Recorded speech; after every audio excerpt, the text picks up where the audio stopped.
I hadn't moved for at least 5 minutes, barely daring to breathe. My focus was locked on the large fish, waiting for it to drift just a little closer. Finally, my handmade bamboo spear struck downward through the water. I felt it graze the fish's side, but it was only a glancing blow, and in an instant, the fish darted away. Damn it! I shouted in frustration. For 3 days, I had been stuck waiting out the hurricane that had battered this small island. The one I had been stranded on for months. Technically, it was a typhoon since I was in the South Pacific. Food had been a constant struggle.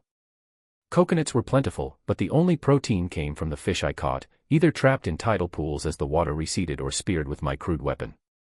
I'd been hoping to land a bigger fish long before now, but the tide still had a few hours to go before it was fully out.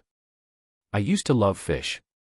It had always been one of my favorite foods until I had to eat it every single day, sometimes more than once. With no real cooking tools, my only option was to clean the fish, wrap the fillets in wet seaweed, and cook them directly on the hot coals of my fire. After 6 months, I had grown to hate the taste. But like it or not, I had to eat. I decided to try a new spot, glancing toward the churning waves, still restless and higher than usual after the storm. Then out of the corner of my eye, I saw it. A brief glint of sunlight reflecting off something in the water. I waited, staring at the horizon. But when nothing else appeared, I turned to head toward a deeper tidal pool.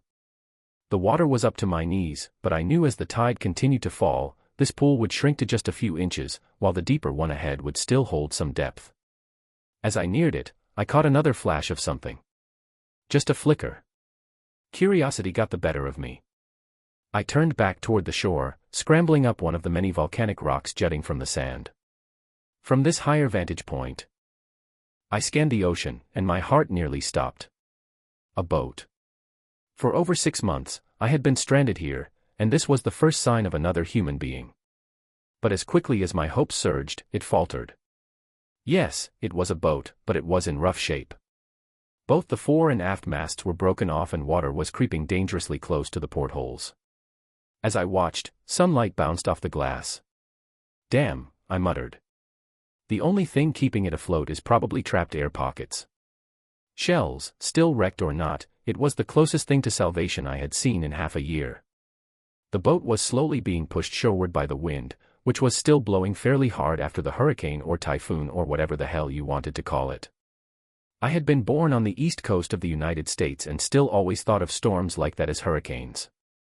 Based on how hard the wind was blowing and trying to estimate how much the outbound tide was slowing its progress, I guessed that the boat would hit the coral reef, blocking access to the shore in about 45 minutes. Even if it had been high tide, I don't think the boat could have cleared the reefs.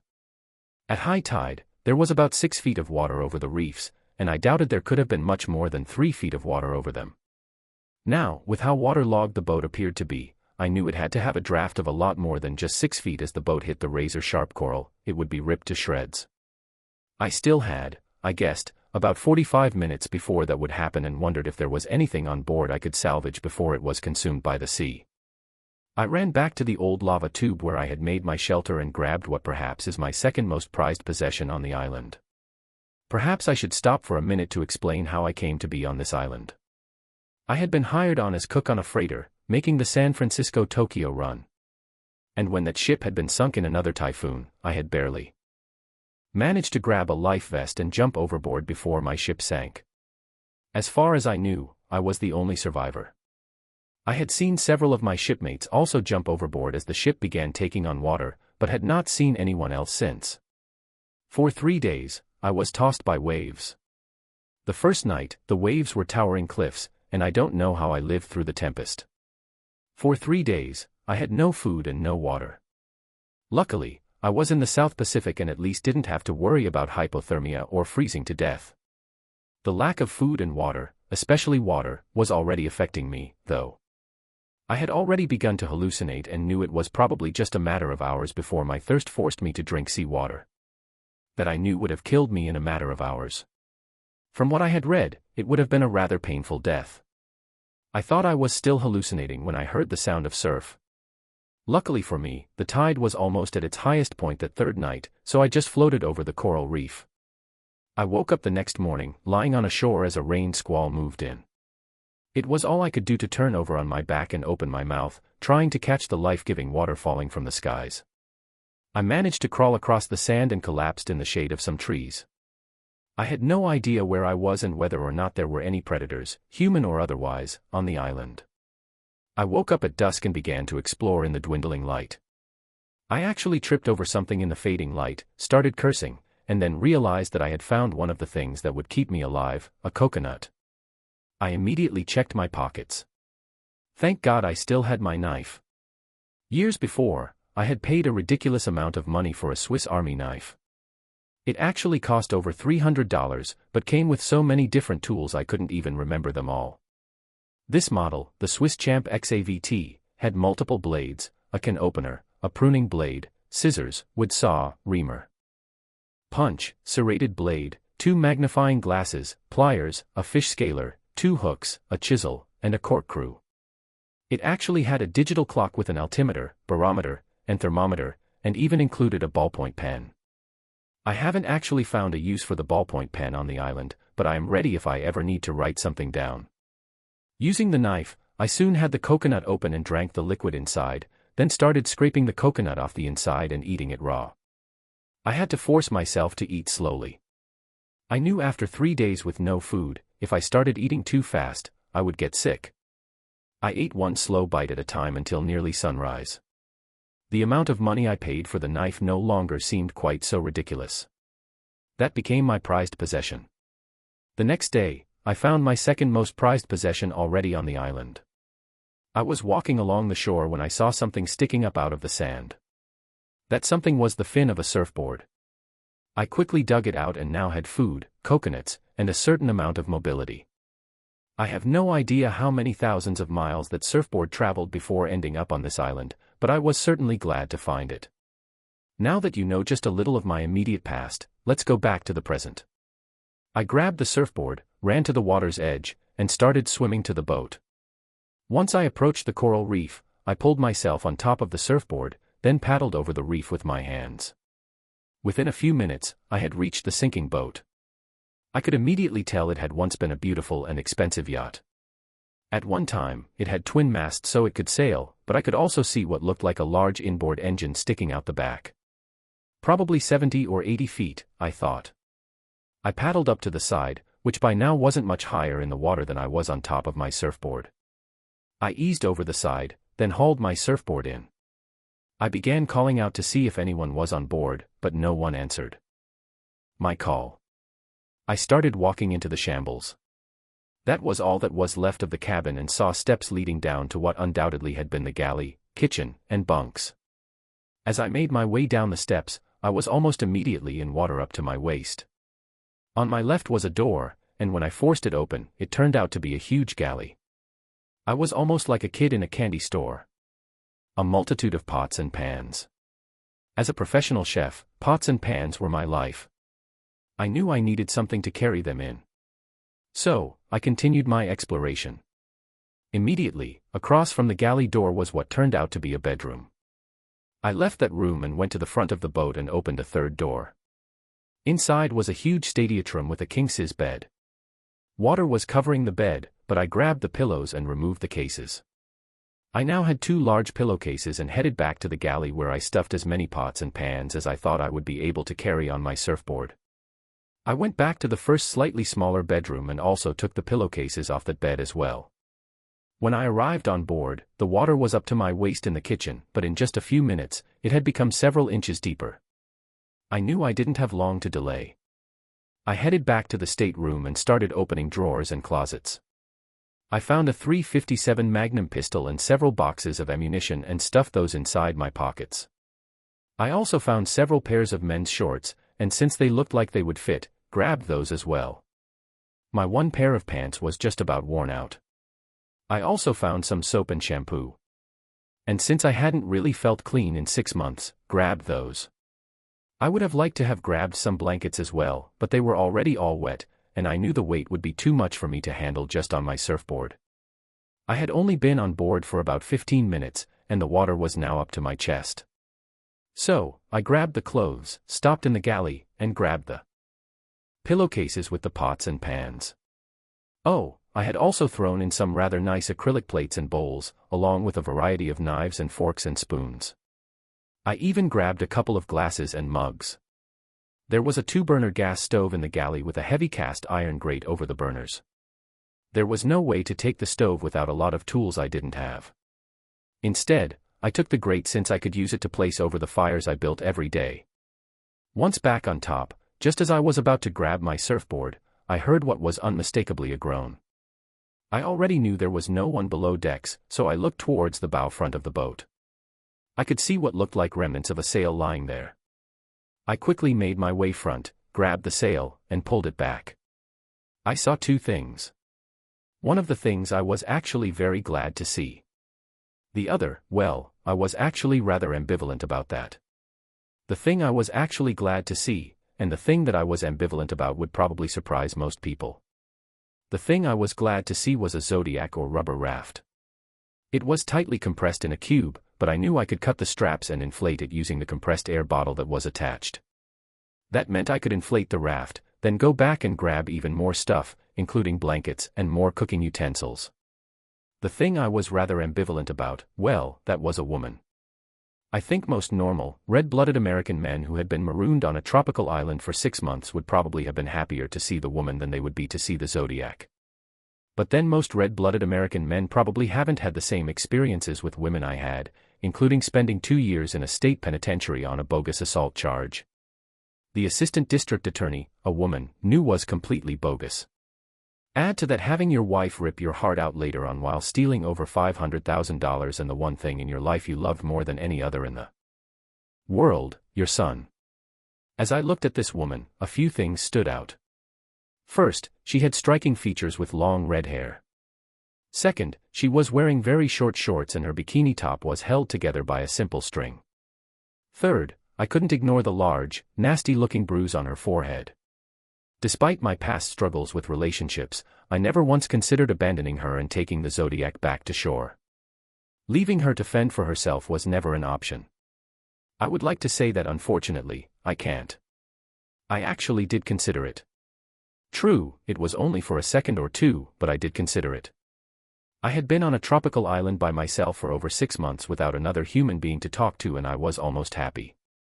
Yes, it got a little lonely at times, but I'd really been alone for most of my life. Even when I was around other people, most of the time I was alone. Other people in my life meant complications. Female people in my life meant big complications. For the past 2 years, before being shipwrecked, my only experience with women were with what I called honest women. On the ship one day, I had made a comment about only seeing honest women. And one of my shipmates asked me about it.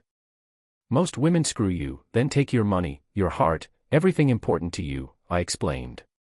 Honest women are the ones who take the money first, then screw you.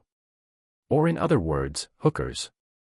All they are interested in is money up front. Looks at this incredibly beautiful woman lying down at my feet. Unfortunately, she didn't look like the hooker type to me.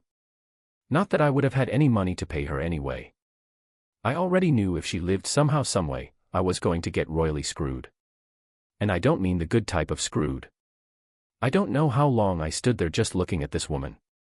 But when I looked up, I saw with a shock that we were only about 15 minutes from hitting the reef. Either the wind was blowing the boat faster than I thought, or I had spent a lot more time than I realized staring at the lady. I immediately grabbed the Zodiac, cut the straps, and stepped to the railing, grabbing hold of one of the ropes hanging from it. I threw it out over the water while also pulling the trigger on the compressed air bottle. In the few seconds it took to hit the water, the raft was inflated. I quickly tied it to the sinking boat, threw everything I had brought up, which was now sitting in water, onto the raft, then threw my surfboard in. I stopped long enough to dump all the pots and pans out of one of the pillowcases, then took it with me. I ran below decks, but this time I ran into the stadiatrums and started looking for women's clothing. I wasn't even sure what I was grabbing, but just grabbed as much as I could. Threw those items into the raft and ran back down again for a second load, plus grabbed some of the soaking wet blankets and sheets off the bed. I threw those in, then made my third trip. Remembering the large bruise on her forehead, I ran into one of the heads, bathrooms, and actually found several first aid kits. I grabbed those, then found shaving cream and a razor, plus refills and a half-dozen bars of soap. I even grabbed another bottle of shampoo. I was just about to leave when I realized I had nearly forgotten the most important thing in the head. A mirror. No, I am not narcissistic, but I knew from my Marine Corps days you could use a mirror to reflect sunlight and would have a signaling device that could be seen for miles. If I ever did see another boat or ship or plane, I would have some way of signaling. The mirror was glued to the wall, but I was able to pull the mirror off the wall without breaking it. By the time I got back up top, I saw we were only about 7 minutes from the reef. So, I made one last trip below decks to the galley, where I grabbed a few more pots and several large knives, then started to leave.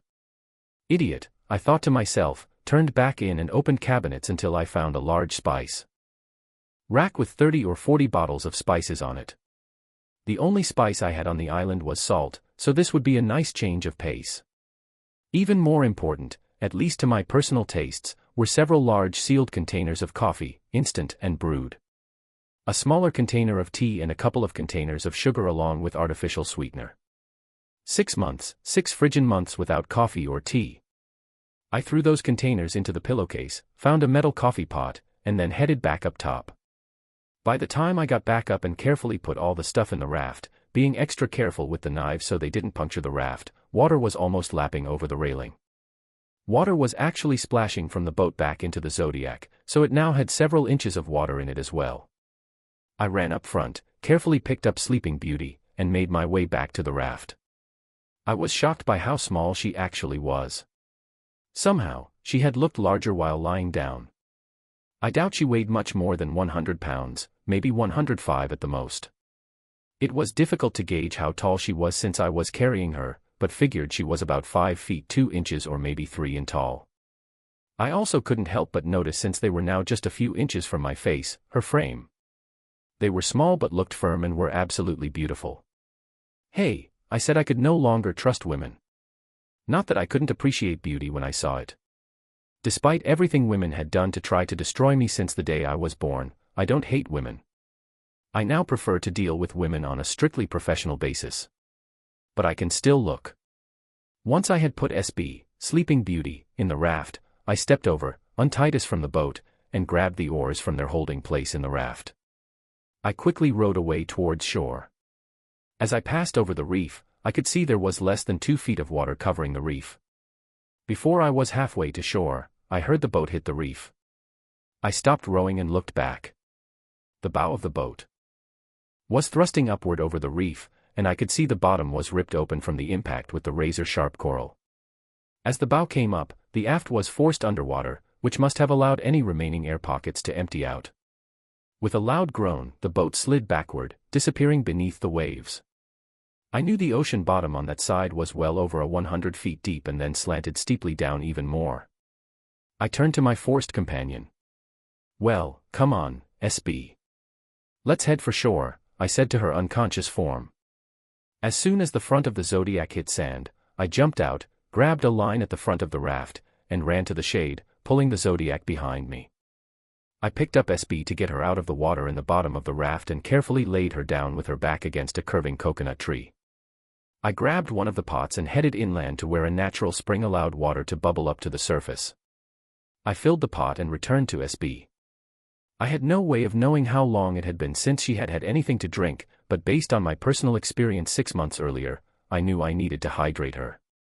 I grabbed a spoon, then one little sip at a time, I put water in her mouth and urged her to drink. "Come on, SB. Just a little drink." She dutifully swallowed each time until I estimated she had taken about a cup of water.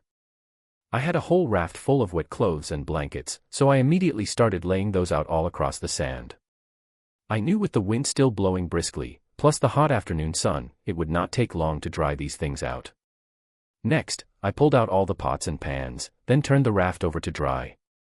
Now, it was time to try to treat my patient, SB.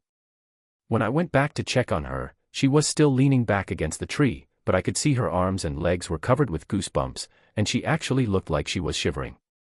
With the water sweeping across the bow of the boat before we left, and with the water in the bottom of the raft, I knew she was soaked, but thought it wouldn't take long for her to dry out. And in fact, her skin looked dry and bikini top looked dry, but her shorts were still soaked. Damn, I was suddenly reminded it had been well over 6 months since I had been to see a professional. Her shorts were actually pulled up into her crotch. Classic camel toe. That looks uncomfortable, I thought to myself. In fact, it was actually making me uncomfortable, but for another reason. Why is there never a professional around when you need one? I went back to check on the clothes and most were dry, so I grabbed a sensible pair of shorts and t-shirt, then checked the blankets. One was dry, but the other needed a little more sunshine. I spread the dry blanket on the ground beside the tree, then gently picked SB up and put her in the middle of the blanket. "Sorry, SB," I whispered, "but I need to get you into dry clothes." I gently lifted her up, untied the string holding her top, and pulled it away before slipping her damp t-shirt over her head, carefully guiding each arm through the sleeves. I tried to focus on something else, maybe the most complicated recipe I'd ever made, but my mind kept wandering.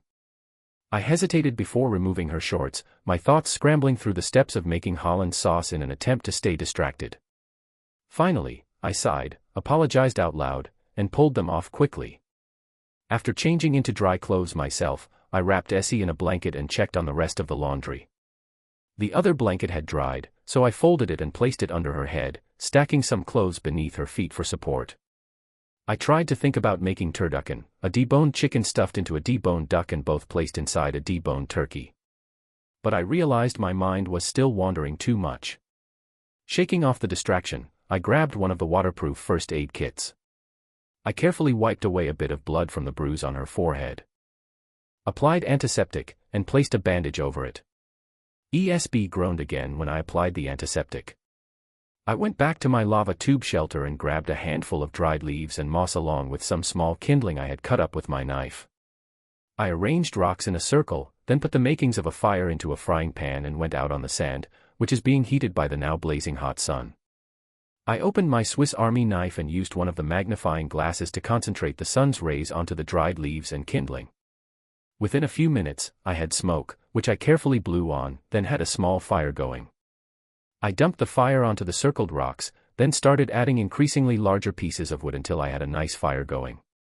I grabbed the cast iron grate I had taken from the galley and put it across the rocks, then put the pot of water on top of that. I ran back to the beach where I grabbed my crude spear. Using tape from the first aid kit, I taped a long, narrow filleting knife to the end of the spear, then weighed it out into the water. In about 10 minutes, I had speared a large fish. It is amazing what you can do when you have the proper equipment to work with. I cleaned the fish, then headed back to the fire. The water was just about to start boiling, so I added the fish along with salt and some other spices. Within 30 minutes, I had a nice fish broth soup ready, grabbed a mug and spoon, and took some of the broth and added fish, which I cut up into very small pieces. For the next hour or so, I fed SB little spoonfuls of the fish soup. Each time saying to her, "Here, SB, you need to eat. Just a little more. Just a little more, SB." Interested in the building skills, Schlee Fish filled out on Arliss claims to strung it. Once I had finished, SB said, I ran back and grabbed the coffee pot I had taken from the boat and half filled it with water. I put the pot on the fire, then carefully added coffee to the soon boiling water. In just a few minutes, the coffee was ready, so I poured some into a mug and added just a little sugar. Usually, I drank my coffee black, but decided to splurge a little and was soon enjoying my first cup of coffee in over 6 months. I again checked to make sure SB was resting comfortably. And once I was confident I had done everything I could for her, I leaned back against the coconut tree. I finally had time to start thinking. Life's a then you marry one was one of my first thoughts. Life sucks was another thought, but not nearly as much as most of the women I know. Here, I was not thinking of the word sucks in a positive light. How the hell did I end up here? And what the hell was I going to do now? Somehow, I knew another woman was going to screw up my life, just as all the other women I had ever known had. I began to do something I seldom do. I began to reflect on my life. My name is Raymond Adams Jr. I almost can't help but laugh when I think of the word junior. I only met my dear old papy one time in my life, and we tried to kill each other that one time. Raymond Adams Sr. had spent 22 years in the Marine Corps when he met the woman who would be my mother. She was a young 21-year-old waitress when 40-year-old Master Sergeant Raymond Adams decided to stop at an IHOP in Wilmington, North Carolina to get something to eat. Dear old daddy was a confirmed bachelor. Well, actually, he was married, but married to the Marine Corps. But there was something about that young waitress, Vivian. They flirted throughout the meal and he kept asking for her phone number, which she kept refusing to give him. Once he finished the meal, she brought his receipt back to him with her phone number written on it. They had their first date that night and another the next night. Raymond was stationed at nearby Cherry Point Cast. So over the next month, they got to know each other better. Raymond had never met anyone he loved more than the Marine Corps. At least not until he met Vivian. Within a month, they were married. Within another month, Vivian was pregnant. By all accounts, it was a difficult pregnancy, and Vivian was confined to bed for most of it. Raymond had just left for a week-long training exercise in Camp Lejeune when Vivian went into labor 3 months early. By the time they tracked Raymond down, he returned to the Naval Hospital at Cherry Point. Unfortunately, Vivian was dead. One of the nurses took Daddy to the intensive care unit where his 3PB son was struggling for life himself. Raymond took one look at the scrawny infant, did a military about-face, and drove over to his wife's sister's house in Wilmington. "I don't ever again want to see the little son of a who killed my wife," he told Rachel, his wife's older sister. The next day, he signed all the paperwork, turning guardianship of the son of a over to Rachel. Dear old daddy had actually planned on retiring after I was born so he could spend time with his new bride and son. After my mother died, I heard he stayed in the Marines for another 8 years before retiring as a master gunnery sergeant. Each month, Raymond would send Rachel a couple of hundred, thus fulfilling his complete parental duty and responsibilities. In 18 years, I never got a present for Christmas or my birthday, never received a card or letter, and never received a phone call from dear old daddy. I will say this, Rachel tried, but she was a divorced mom and also had 3 daughters of her own, ages 8, 10, and 12. All 3 were active in sports and school activities. And Rachel was a typical soccer mom, but also struggling with a part-time job. She really didn't have the time to raise her sister's boy. She didn't turn me away. But a lot of times when I needed someone, well, she just wasn't there. And any disagreement between me and any of the 3 girls, well, you can probably figure out who won. Unfortunately for me, Daddy used those words about "I don't ever again want to see the little son of a who killed my wife" in front of Rachel's daughters. Some of my earliest memories were of hearing those words repeated to me by one or more of my sisters. Usually, at least once each day, I was reminded that I was a son of a who killed his own mom. At first, I didn't even know what a son of a was, but soon they made sure I knew the meaning of those words. My dear sisters also made a point of making sure everyone in school knew my father thought I was a son of a who killed my own mom. I couldn't even tell you how many fights I had in school, how many times I was sent to detention, how many times I was suspended. I also had a juvenile arrest record that was almost legendary in Wilmington. Jacking or stealing cars for joy rides, shoplifting, fights, underage drinking, and the list could just go on and on. I dropped out of school at 16 and worked at a series of menial jobs in construction, always lying about my age. I was big enough so no one ever questioned me. In the wintertime when construction work slowed down, well, I became rather good at B&E. That is breaking and entering and pawning televisions, microwaves, tools, and occasionally I would get really lucky and find some expensive jewelry. I never even came close to getting caught. But at the same time, it bothered me a little. Not enough to stop, but it still bothered me a little. For a couple of weeks, I even tried my hand at selling marijuana and other narcotics. I didn't use narcotics, but thought selling narcotics would be a good way to pick up some fast, easy money until 2 guys I knew, also small-time dealers, were both shot to death. After that, I decided I would concentrate on construction work during spring, summer, and fall, then B&E during winter. I'm not sure how long things would have continued. But one day, a friend asked me to drive a car while he went inside to make a withdrawal. Unfortunately, it wasn't a bank. Yep.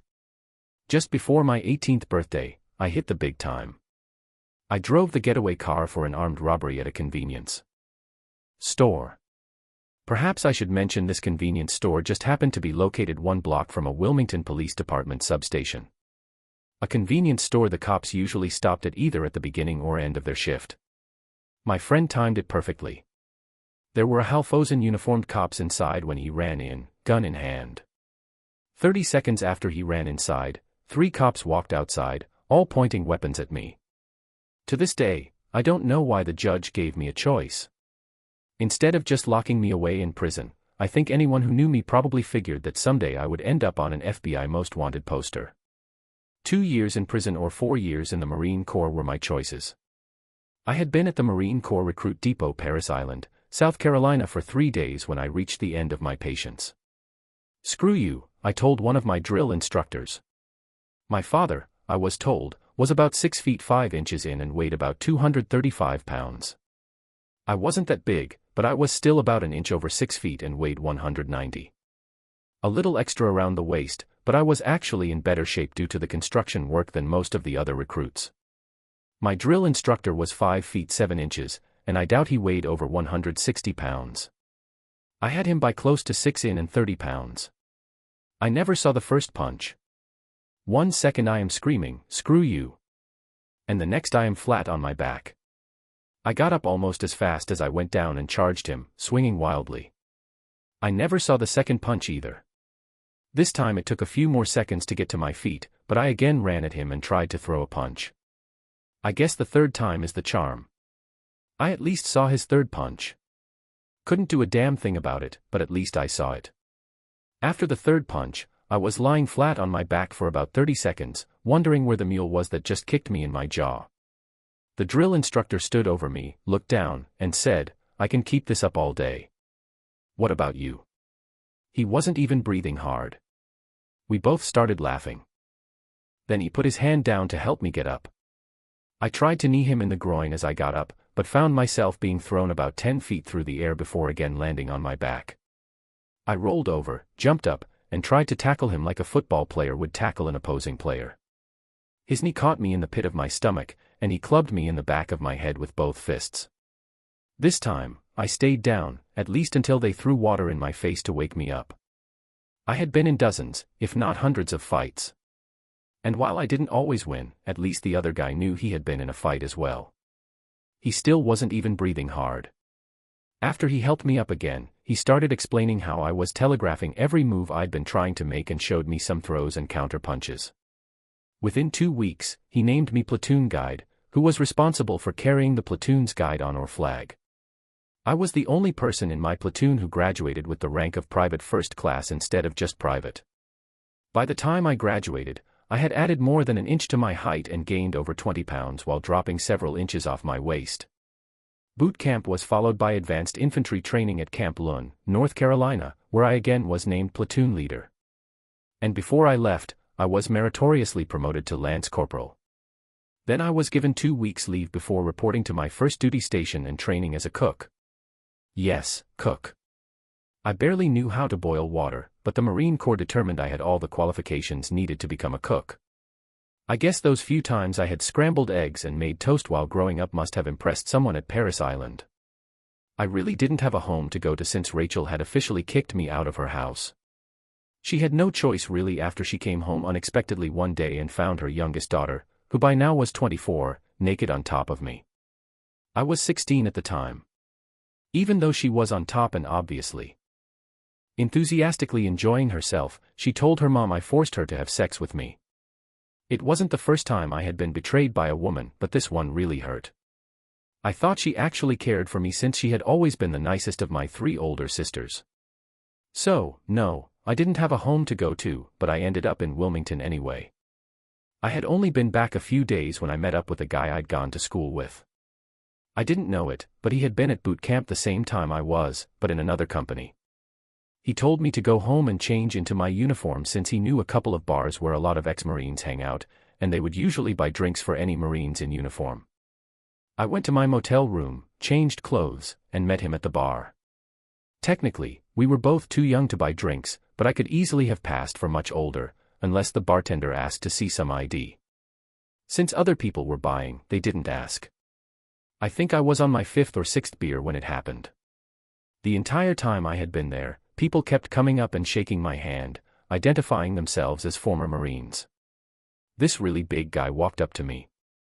He had to be 3 in taller than me and probably outweighed me by 50 pounds. By now, I weighed 215 pounds and was a little over 6 feet 2 inches, so he was really big. He actually looked a little familiar, but I knew I had never seen him before. "Are you Raymond Adams Jr.?" he asked. I answered that I was. He stuck his hand out and I automatically started to shake it. "I am proud of you, son. I am Raymond Adams Sr. I am your daddy." I dropped my hand before we could shake. I could feel my blood turn icy cold. Never a present, never a card, never a phone call, never a letter. And now this son of a, the one who named me a son of a on the day I had been born, was trying to tell me he was proud of me. I hit him harder than I have ever hit anyone in my life. I hit him with 18 years worth of anger, resentment, hurt, pain, and suffering. In the words of an old Johnny Cash song about another fight between father and son, he went down just to my surprise but came up with a roar. And soon we were doing our best to destroy each other. Also, like in that Johnny Cash song, I found out that he kicked like a mule and bit like a crocodile. Again, from that same song, we were kicking and gouging in the mud and the blood and the beer. It took about 10 men to separate us. But when we both heard police sirens, he went out the front door and I went out the back. I never saw him again. I managed to find my car and drove back to the motel. But when I was completely closed, my nose was broken. Both upper and lower lips were split open and more than a few teeth were loose in my mouth. I cleaned myself up as best I could, changed clothes, and threw everything in my duffel bag. Checked out, then started driving. I didn't want to be in the motel room if the police came around asking questions. I didn't exactly have a very positive reputation with the Wilmington Police Department. I made it as far as the Welcome Center just across the state line in Virginia Beach. I pulled over to a deserted area and much to my surprise, I started doing something I had not done since the 3rd or 4th grade. I cried. I don't know if I cried because I didn't kill him or if I cried because I nearly did. I don't know if I cried because he nearly killed me or because he didn't. I do know if those men had not stopped us, one of us would not have made it out of that bar alive. I still had over a week and a half before reporting to Shake and Bake School. So, I rented a cheap motel in Virginia Beach. I spent most of those days just walking the beach and trying to avoid people. That part was fairly easy. Anyone who saw my face automatically turned away. A couple of people looked like they were going to be sick. By the time I reported in, most of the swelling was gone, and my face was just a combination of blue, black, and yellow. Everyone in the military calls it Shake and Bake School, but the official name is Basic Food Services Course, and it is taught at the U.S. Army Quartermaster School in Fort Lowe, Virginia. Those dog faces, Army types, didn't know quite what to make of me with my face looking like it was. I discovered something about myself at Fort Lee that I would never have guessed. I loved cooking. The 6-month-long course was the most fun I had ever had with my clothes on. Yes, it was hard work, but I loved every minute of it. I graduated at the top of my class and was again promoted, this time to corporal. I was given the opportunity to take leave, but I turned that down and was soon on my way to Iraq. After my 13-month tour was over, I again received orders to Fort Lee, but this time to take the Food Service NCO, Non-Commissioned Officer course. I again graduated at the top of my class and before leaving Fort Lee, received my 3rd stripe as a sergeant. After a few months at Camp Lun, I received orders for a 2nd tour of Iraq. During my first tour, I began taking classes and received my GED, which is equivalent to a high school diploma. I immediately started taking online courses in college. Towards the end of my 2nd tour, I received an associate degree in food services. The entire time I had been in Iraq, I had never encountered any problems, never heard the so-called shot fired in anger. I found the Iraqi people I dealt with to be friendly, open, and genuinely glad we were there. I knew there were bad people there, but never had any dealings with them. That changed 2 weeks before my 2nd tour was to end. I only had 3 months left of my 4-year hitch and was trying to decide whether to re-enlist or try my hand as a civilian cook or chef. We had just finished a special lunch honoring a Marine sniper who had recorded his 150th confirmed kill. The sniper, Jonathan Wilson, nicknamed Showtime, was actually from my home state of North Carolina. So, I took some time to meet him. And we ended up talking for nearly 30 minutes. Really funny guy who had some great stories to tell. He left the tent to get ready to leave on another mission and had been gone for about 15 minutes when it happened. I was listening to my MP3 player with earbuds in place, so I never heard the RPG, rocket-propelled grenade, that hit the mess tent. We had just finished cleaning up from lunch and were about to get ready for dinner when the RPG exploded in the mess tent. 1 minute, I was making a list of things I needed to get out of the large walk-in freezer in the mess tent. The next thing I knew, I was about 20 feet away, where the force of the explosion threw me with, I found out later, a large piece of shrapnel in the back of my left shoulder. There were dozens of smaller pieces of shrapnel in my shoulder and back as well. My last conscious memory of a wreck was of my best friend who had been standing beside me. I saw his head rolling around on the floor of the mess tent. Not the rest of his body, just his head. Then oblivion claimed me. The next few months were and still are just a blur. Back stateside, I had 2 operations on my shoulder in 3 months. Then a third surgery about 6 months after those. The 2 constants in my life were the pain pills they had to keep giving me for the excruciating pain and images of my best friend's head rolling around on the floor. In between operations, I heard that Corporal Jonathan Wilson had been killed by that RPG that hit our mess tent. But when I tried to explain that he had left some 15 minutes earlier, I was told at first that I was simply confused. When I kept repeating that story, I was later visited by some high-ranking officers who informed me that if I continued to insist Wilson had left before the explosion, then I could be charged with making false statements under the Uniform Code of Military Justice. Just forget that you ever saw, heard, or spoke to Wilson, I was ordered. And especially forget that he left before the explosion. James Corps had extended my enlistment while I was undergoing the operations and rehabilitation, but it eventually became apparent that I would never again be physically able to carry out my duties. My left arm and hand were continually tingling and almost numb, and I could not raise my left arm higher than my shoulder, and only then with almost blinding pain. One day the Marine Corps promoted me to staff sergeant and the next week they gave me a medical discharge rated at 50% disabled. By now I was addicted to the pain pills I had to take. For most of the last year I spent in the hospital. I had not spent any money. I also had a huge amount of vacation days they paid cash for. Plus while I was in Iraq I hardly ever spent any money. So when I was discharged I actually had a lot of money saved up. I spent the next 6 months drinking most of that up, plus buying narcotics from unsavory characters and getting in barroom brawls and compiling additional arrests for drunk and disorderly and fighting, even almost one-armed. I could more than handle myself most of the time. Every night before falling into a drunken slumber, I again saw my best friend's head rolling across the mess tent floor. All classic symptoms of post-traumatic stress syndrome or PTSD. During that year, after most of my money was gone, I finally checked in at the nearest VA hospital in Wilmington. They took a number of x-rays of my shoulder and back. I apparently still had at least a half-dozen very small pieces of shrapnel inside me, including some near the nerve center in my shoulder. Scar tissue had formed around the sites of the previous surgeries, and that wasn't helping. The remaining pieces of shrapnel, plus the scar tissue, they told me, was what was causing the numbness and pain. So, I underwent my 4th operation. When I woke up, I could actually feel my fingers for the first time in more than a year.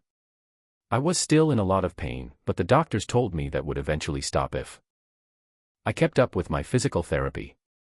By this time, I was down to about 140 pounds, gaunt would probably be the correct word here.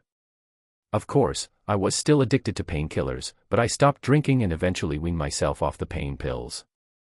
I also took classes at the VA center where I began dealing with my PTSD. In the 6 months following my 4th surgery, I joined a gym where I worked out almost every day and began each day with eggs, bacon, sausage, and biscuits and gravy instead of a bottle of vodka. In 6 months, I was back up to 195 pounds and was hired as a chef by a local restaurant. I was finally getting my life back together and earning quite a reputation as one of the top up-and-coming chefs on the East Coast. A year later, I was arrested for the brutal assault of a local state senator's daughter. According to the girl, who never actually saw her attacker's face since he was wearing a ski mask. He was about 6 feet tall, muscular, had a Marine Corps tattoo, and drank heavily the entire time.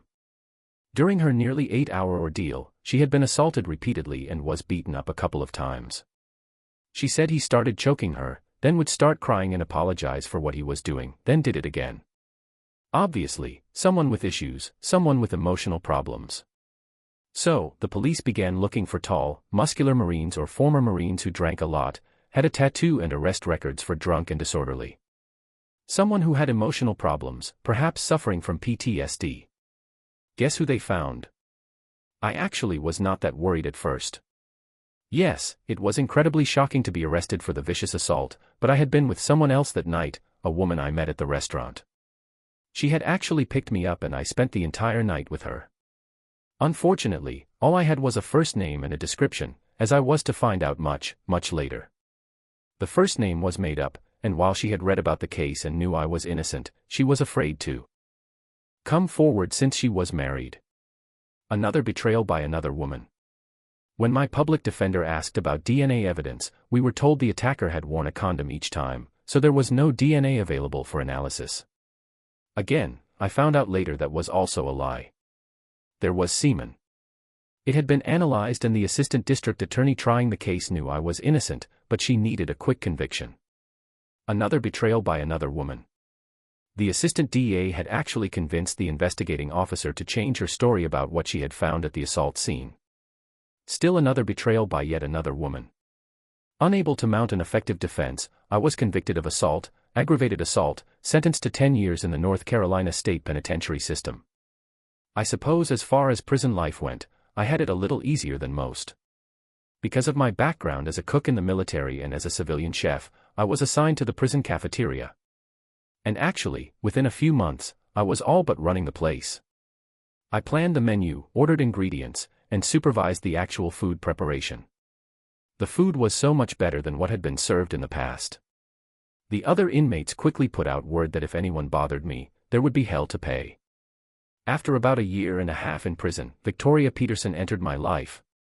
Victoria was nearing the end of her junior year at the University of North Carolina, where she was pursuing a journalism degree. One day, one of her professors mentioned the Innocence Project, which is a group dedicated to getting wrongly accused and convicted men out of prison.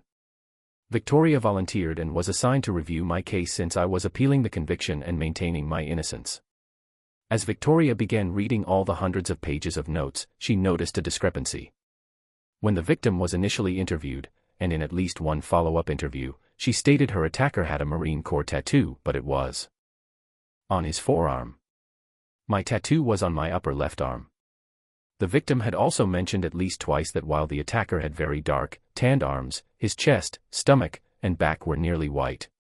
Obviously, someone who worked outside but kept his shirt on most of the time. During my testimony, I said I went running nearly every day on the beach, just wearing shorts.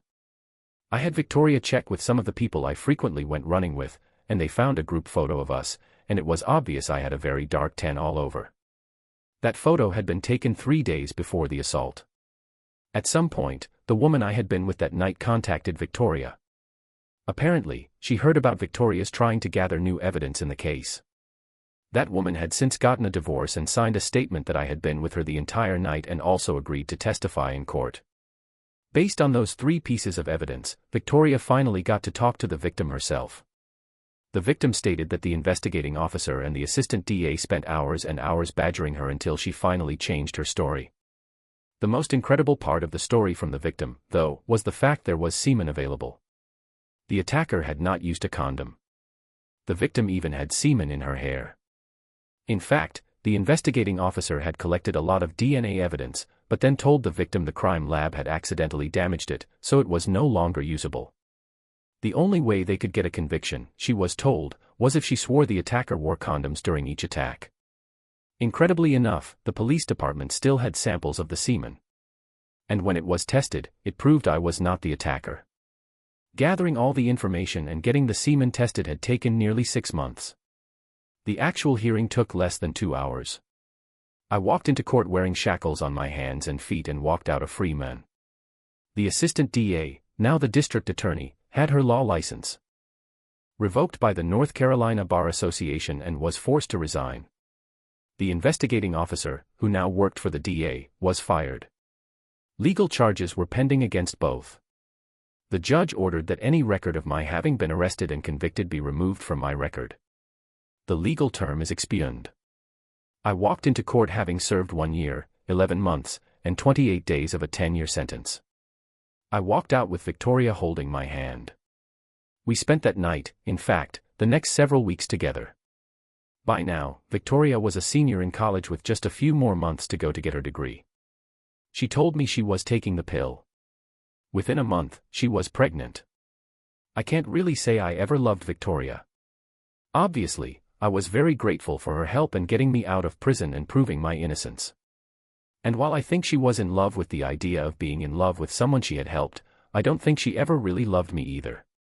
I had grown up without a father, and I simply could not think about making someone else go through what I had gone through. So, Victoria and I got married. Even though Victoria and I didn't really love each other, once Jonah was born, I was determined to make the marriage work. I can't even begin to tell you how much I loved Jonah. I became an absolute doting father and spoiled him constantly. I never wanted him to doubt for even a single second that I loved him. My biggest problem after getting released from prison was finding a job. Victoria and I moved to Charleston, South Carolina, and I applied for every position that came open in local restaurants. Unfortunately, even though the arrest and conviction had been removed from my records, enough people had heard about what happened, and no one would hire me. Apparently, a lot of people thought I must have done something, so they would not take a chance for any bad publicity. Finally, I hired on as a cook on freighters, making the run from Charleston to different ports in Europe to unload, then load cargo to bring back to the States. The freighters weren't too picky about the reputation of their employees. Most crossings last a week to 10 days, then upwards to a week to unload and load, then another week to 10 days to get back. Sometimes I would be gone for as little as 3 weeks. Sometimes the trip could take well over a month. The pay was actually a lot higher than I could have earned in restaurants, and the meals were easier to prepare. Well, other than the pitching and yawing of a ship crossing the open ocean. Crewmen on ships weren't used to high-quality fare. So, when they tried my cooking, they were really impressed. I usually had at least 2 weeks back in Charleston before the next trip. So, I spent as much time as possible with Victoria and Jonah. Victoria was working by now, so I spent most of my time with my son. Victoria and I were also suing the former DA and the county, plus the city of Wilmington and the police officer. That took nearly 2 years to resolve. Since my work schedule had me gone for a month at a time with only 2 weeks home in between, I gave Victoria a power of attorney to sign any documents related to the lawsuit while I was away. It was about 2 months after Jonah's second birthday when I arrived back at port after my longest single voyage, which was about 6 weeks. Victoria wasn't at the port to pick me up. And when I called home on her cell, there was no answer. I caught a taxi and went home. The house was vacant other than a letter lying on the kitchen table. In the letter, Victoria explained that after I left, she found out she was 3 weeks pregnant and I wasn't the father. We had filed a $1.5 million lawsuit against the city and county, and she offered to settle out of court for $600,000. She had deposited the checks in our joint account, then promptly withdrew $550,000, leaving me with $50,000 to show for being illegally convicted and locked up for 2 years. She also said I would never find her and Jonah. She had taken my son, the ultimate betrayal. I spent the next 2 years in every dime I had and was never able to find a trace of her or Jonah. Victoria's parents were dead. She had no brothers or sisters and the only relative I knew about was a grandfather in a nursing home with Alzheimer's. I was now 33 with nothing to show for my life except my pickup truck and my military disability pay. My love grew weary of struggle, worn down by sorrow and strife. Tired of endless labor, tired of being my wife. She took the light from my world, my pride, my laughter, my joy. She took the reason I lived for. She took my little boy. And this time, Lord, the road is steeper, a peak I may never scale. This isn't just another mountain. You've set me against a towering trail. Other than my tours of duty in Iraq, I had spent my entire life in either North or South Carolina, but I knew I had to get away. One of the shipping lines I regularly worked for also had a division in California. So, I moved to San Francisco where I began working on the San Francisco-Tokyo run. These voyages lasted much longer than the ones in South Carolina since the distances were much greater. I would usually be at sea for 6 weeks to 2 months. Some 9 months later, I was 1 month into my 4th cruise when the worst typhoon to hit the Pacific in 50 years sent the freighter I was on to the bottom of the ocean. I realized with something of a shock that hours had passed while I was remembering how every woman I had ever known had screwed up my life. I poured myself another cup of coffee, but no sugar this time. Yes, I regularly blamed even my mother. If only she hadn't died. Maybe my father wouldn't have branded me a son of A and I would have had a normal childhood. It was going to get dark in a couple of hours, so I heated up the soup and again spent nearly an hour feeding SB one little spoonful after another, then ate some myself. Damn good soup, if I do say so myself, even if it was made with fish. God, I was really starting to hate fish. Since it usually rained nearly every night, I gathered up everything I had taken off the boat and carried it to the lava tube I had claimed for my home, then returned and carried SB and her blanket there as well. Usually, I fell asleep as soon as it got dark, but this night it took me hours to sleep. Every time I would close my eyes, I would see SB's luscious body in my mind. The next morning when I awoke, I was reminded of something. When the human body takes in food and water, it also produces waste products, both liquid and solid. After cutting up the sheets into strips, I cleaned SB, put clean shorts on her, then took her soiled shorts to the beach and washed them. I speared another fish, and again prepared soup, which I fed SB one spoonful at a time. Then I ate. I carried SB back to the beach where I propped her against the coconut tree and spent hours sitting beside her and slowly started talking to her. For the first 3 days, SB was unconscious. For the first 3 days, I would spear a fish, fix soup, and feed her. I would have to clean her 2 or 3 times a day, then would spend hours talking to her unconscious form between meals. Because I had to keep her clean, I regularly got a very good look at her. All of her. And I knew more about her body than I had of any woman I had ever known. I realized to my growing consternation that while I was becoming very fond of this beautiful woman, I knew absolutely nothing about, not even her name. In fact, I didn't even know if she spoke English. The day I found her, I had actually been a little resentful of her suddenly showing up and disrupting my life. Now I almost couldn't remember what it had felt like to be by myself for those 6 months. On the 4th day, SB awoke for the first time. I had just finished feeding her. First, she groaned loudly. Then, I saw her eyes start fluttering. Finally, after a few minutes, she opened her eyes. Her eyes were unfocused for a minute, and she started glancing about almost in a panic. Knowing she had had a pretty severe concussion, I knew she couldn't move yet. So, I gently put my hands on her shoulder and began talking to her. "It's okay, SB. It's okay. You are safe. You are on an island and you are safe. Nothing can hurt you here." She finally focused on me, then gave a little nod and a half smile. Then her eyes closed and she either fell asleep or back into unconsciousness. I was almost stunned by her incredible emerald green eyes. I could almost swear for those few minutes she looked directly at me that I was falling into the depths of those eyes. I cleaned her, then carried her back to the beach where I propped her back up against the old coconut tree and I sat down beside her and held her hand while talking to her. That afternoon, she again awoke. She again panicked when she first woke up. And I again assured her that she was safe. She was on an island and nothing could hurt her. She looked at me, nodded, and then tried to speak. "Boat," she finally whispered. I was very relieved that at least she remembered that much, indicating the injury to her head perhaps was not too serious. It was damaged and sunk in the storm. "Matt," she said after a few minutes, and I realized this must be either a boyfriend or husband. "I'm sorry," I answered. "You were the only one on board." I saw her eyes begin to fill with tears. Before she fell back asleep, I gently wiped away the tears. The next day, she awoke just as I was getting ready to feed her. One moment, her eyes were closed. The next, they were looking directly at me. "Boat," she again asked after I had assured her she was safe. And I again explained about her boat sinking and that I had barely gotten her off. "Matt," she asked, and I again told her she had been the only one aboard. I again saw some tears but gently wiped them away. "Now you need to eat," I told her. "You've got to get your strength back." For the next 30 minutes or so, I fed her one spoonful at a time and kept making remarks like, "Come on, SB. Just a little more or a few more bites, SB." She never said a word, but her eyes never left my face. Finally, when I was finished, she said, "Good." It was good. Then she frowned a little before asking, "Why B?" "B, I understand the S, but why B?" It took me a few seconds to realize she was asking why I kept calling her SB. I explained how I had found her unconscious and had called her Sleeping Beauty at first, but that was too long, so I shortened it to SB. "My name is Sarah," she said as she grinned a little.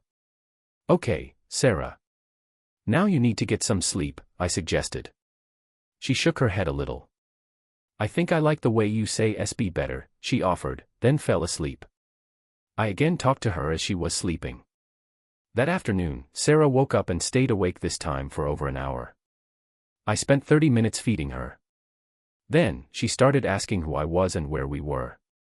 I told her my name, Ree, and explained that I had been a ship's cook. Only my ship had sunk some 6 months earlier.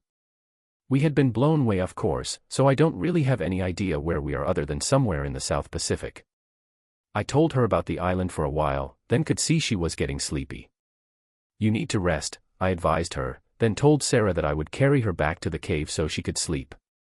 Almost as soon as I picked her up, Sarah fell asleep.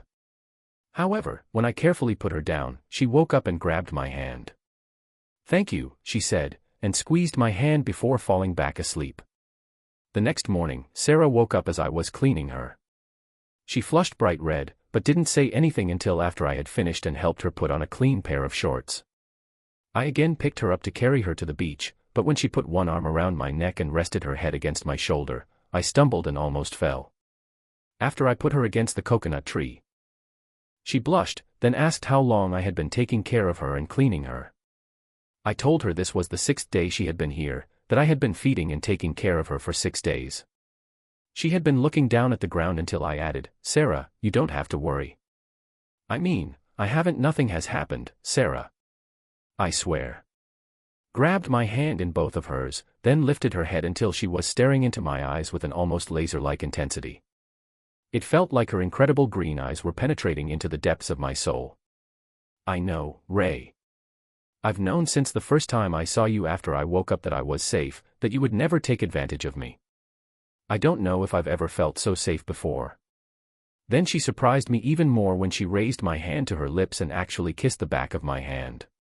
"Yes. Yes. Well, I think I need to get us a fish and cook something." I kind of bumbled along. It was obvious I was more than a little flustered. I reclaimed my hand, then ran down to the shore, then had to stop and return to the cave to get my spear and run back. As I glanced over at Sarah, I could see that she was grinning at me. It didn't take long to spear a fish, so I quickly cleaned it and carried the fillets back over to the fire where SB was waiting. The previous night, I had taken a coconut and placed it in the coals. After draining the milk out, I opened the shell and used my knife to try to chop up the inside flesh as fine as I could. Then wet the fish with salt water and used the shredded coconut to coat each side. I placed the grate across the fire I had already started and before long had 2 grilled fillets. I handed Sarah her fish on a plate and with a fork and knife, but she looked at me for a minute, then grinned. "I think I like it better when you feed me," she said. For some reason, I could feel my face blushing, but I stopped eating and took her fork and started feeding Sarah. After she had eaten her fill, I finished mine. When I looked at Sarah, I could see her eyes were starting to droop a little. She had now been awake for something like 3 hours. I had done most of the talking, and that was about food or the island itself. She would occasionally ask questions about my time as a cook, but never asked any personal questions and did not volunteer anything about herself. "Come on, SB, I grinned. "That's probably enough excitement for one morning. It's time you got some sleep," I told her. Sarah insisted that I sit beside her and hold her hand so she could fall asleep. Within just minutes of taking my hand, she was in a deep slumber. I hesitated for a minute, then carefully leaned over and kissed her forehead away from the bruise, which still looked pretty bad. The swelling was gone, but the colors, a combination of blue, black, and yellow, were still vivid. As I kissed her forehead, she actually smiled a little in her sleep and squeezed my hand. Sarah slept most of the day. Apparently, just the few hours she had been awake were almost more than she could take. I had to try to remember to make sure she got plenty of rest. When she finally woke up, it was getting dark and I had been waiting to feed her. I had soup ready again, but had added coconut to the broth along with fish. I fed her one spoonful at a time, and Sarah dutifully opened her mouth each time I would say, "Just a little more, SB. Just a little more." And would grin almost every time I called her SB. Sarah fell asleep as I was carrying her back to the cave, but again woke up when I put her down. She again grabbed my hand and said, "Thank you." But this time, she also kissed my hand for the second time before falling back asleep. As much as I wanted to. This time, I did not kiss her forehead. I just sat beside her until it was completely dark, trying to memorize every detail of her beautiful face. A few days earlier, I had been concerned when I realized that I was actually growing fond of her. Now, it was very troublesome. To me that fond might not be the right word, and every woman I had ever known had betrayed me. The next morning, day 7, Sarah again woke up as I was cleaning her. But this time, she did not blush. After putting on a clean pair of shorts, I picked up her and started walking to the beach, but she told me to stop once we left the cave. "I want to walk a little," she said. I carefully stood her up, but continued to keep one arm around her back. She staggered a little, but immediately grabbed my other arm when I raised it in front of her. The top of her head barely came to my chest. About 5 feet 4 inches in, I thought. Taking very small steps, we slowly made our way to the beach. I again speared and grilled a fish, then had to feed her at her insistence. After eating, Sarah almost immediately fell asleep, but not before grabbing my hand again and kissing it. Sarah only slept about 8 hours this time, so it was still afternoon. I had prepared more soup, so I fed her. Then Sarah insisted on walking some more. Leaning a lot on me, she took me down to the water's edge, then out into the water to about her knee level. We probably spent more time in the water than we should have, but it was obvious Sarah was really enjoying herself. The cove was really beautiful.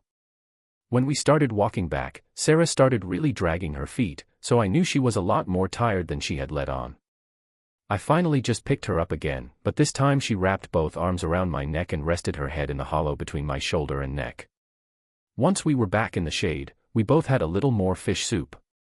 There was still plenty of daylight left, but I knew how tired she was, and she did not protest when I picked her up and carried her back to the cave again. She grabbed my hand and kissed it before falling asleep. Every night, I had been sleeping about 5 or 6 feet away from Sarah towards the entrance of the cave. When I woke up on day 8, Sarah's head was resting on my shoulder and on. One arm was thrown across my chest. I had both arms around her. I tried to ease out from under her, but she woke up, then looked at me with a big smile. "Good morning," she said, then immediately blushed. "I really have to go to the bathroom." One of the first things I had done on the island was build a small slit trench latrine or pit toilet. Since the only tools I had to dig the latrine with were some limbs I had cut off trees. It was very simple. It was only about 3 feet deep, about 2 feet across, and about 6 feet long. To use it, you put a foot on either side, then squatted down over the trench, usually on your knees, and well, let go. I usually used seaweed to wipe since when I arrived at the island, I had nothing else. At least now I had seaweed and cloth from the sheets and towels I had taken off the boat. I knew Sarah was still too unsteady on her feet to use it by herself, so I helped her take her shorts off, then helped her spread her legs over the trench. I still had to kneel beside her to steady her, but at least I looked away. After Sarah finished, she had to ask for my help in wiping. I helped her stand up, then helped Sarah put her shorts back on. 2 weeks ago, I could never have imagined doing that in front of anyone, she admitted while I was helping her walk back. But I guess you have already seen everything. Selfish.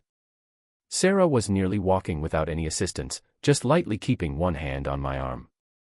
A couple of times she stopped and I could tell she was a little dizzy, but that feeling seemed to pass and she resumed walking. We walked all the way to the beach and I left Sarah by the coconut tree while I ran for my spear. After taking a large fish, I turned around and Sarah had walked down to the water by herself. She was swaying a little from side to side, but seemed to be doing very well. I cleaned the fish, then threw the guts and remnants into the water for other fish to eat. I washed off the fillets in the ocean. Then Sarah put her hand on my shoulder to steady herself as we walked back. At one point, she almost fell down as a dizzy spell hit her, but I managed to grab her before she could fall. I picked her up and carried her the rest of the way, then went back to get the fish I had dropped on the sand, then cleaned it in the water again. Soon, we had grilled fish, and I could tell how tired Sarah was. So, when she asked me to feed her, I didn't hesitate. I had just finished eating, and we were still sitting shoulder to shoulder when Sarah once again surprised me. She leaned over and kissed me on the lips. I was so surprised I didn't do anything at first. Then when I felt her tongue against my lips, well, I did what any normal all-American male would do. I kissed back. We really hadn't kissed that long before I realized how wrong this was. I broke the kiss, then gently pushed her away a little. Sarah, this is wrong. You still have a concussion and aren't thinking clearly. I started to explain. She quickly brought a hand up and pressed it against my lips.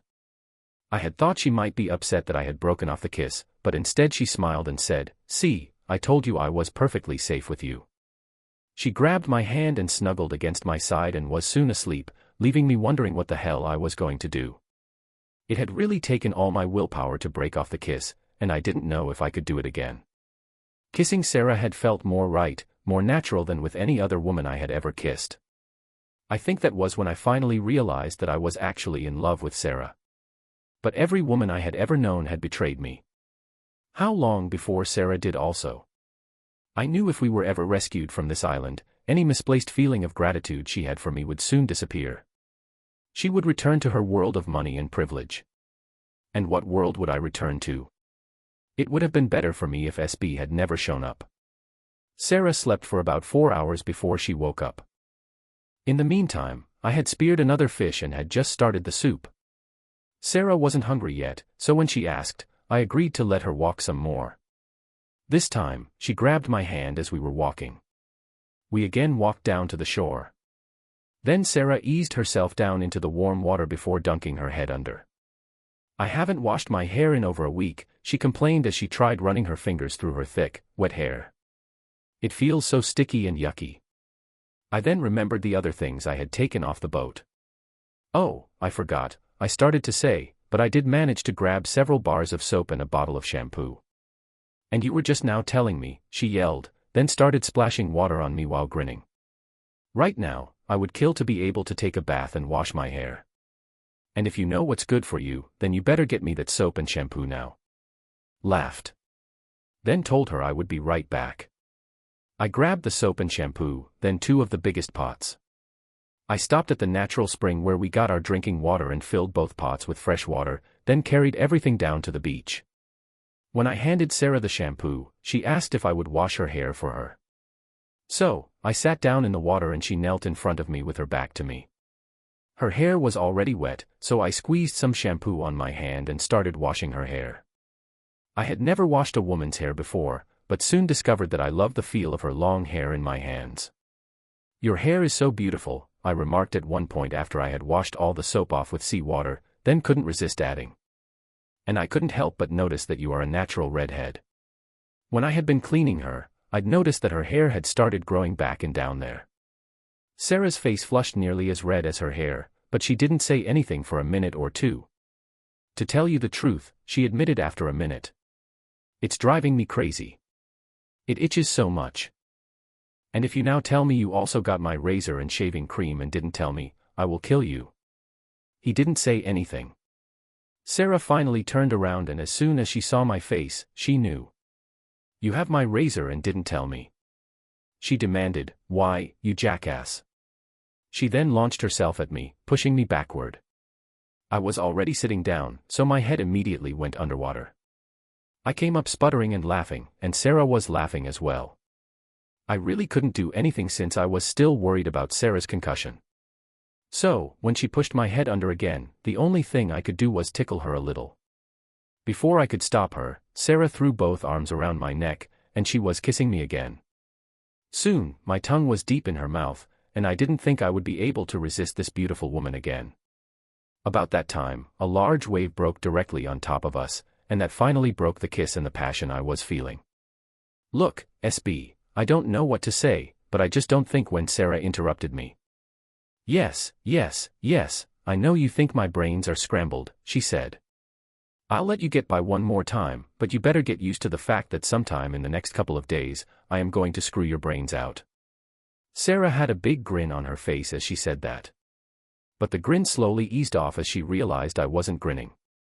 What is it, Ray? What's wrong? She finally asked. Long story, Esby. Very long story. I responded after a minute or two. I realized I'd forgotten to get a towel for her hair. So, I told her I would get a towel while she bathed, then started walking off. I had barely taken 2 steps when something wet hit me in the back of the head before it fell to the beach. When I looked down, I saw it was her t-shirt. Before I could take another 2 steps, something went sailing past my right ear. It was her shorts. I now knew the most beautiful woman I have ever known.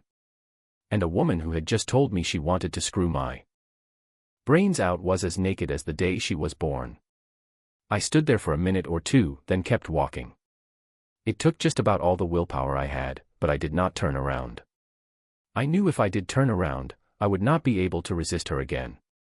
I don't know how long Sarah stood there watching me walk away from her. When I returned about 15 minutes later, Sarah had apparently finished washing since she was now sitting in water that was up to her chin. I dropped off the towel and some clean clothes for her, then walked back to the shade of the coconut tree where I put some soup in 2 bowls. Before long, Sarah joined me carrying her wet clothes in the 2 now empty pots. I assumed she used the fresh water to wash the salt water out of her hair. We didn't say anything to each other. I started eating, but Sarah just sat down looking at me. I finally sighed, then sat down beside her and started feeding her spoonfuls of soup. She ate every bite. Then I finished my bowl. This time, rather than sit down beside me to sleep, Sarah sat in my lap and put her head against my shoulder. Despite myself, I began running my fingers through her long red hair. Before long, she was asleep, leaving me more confused than ever.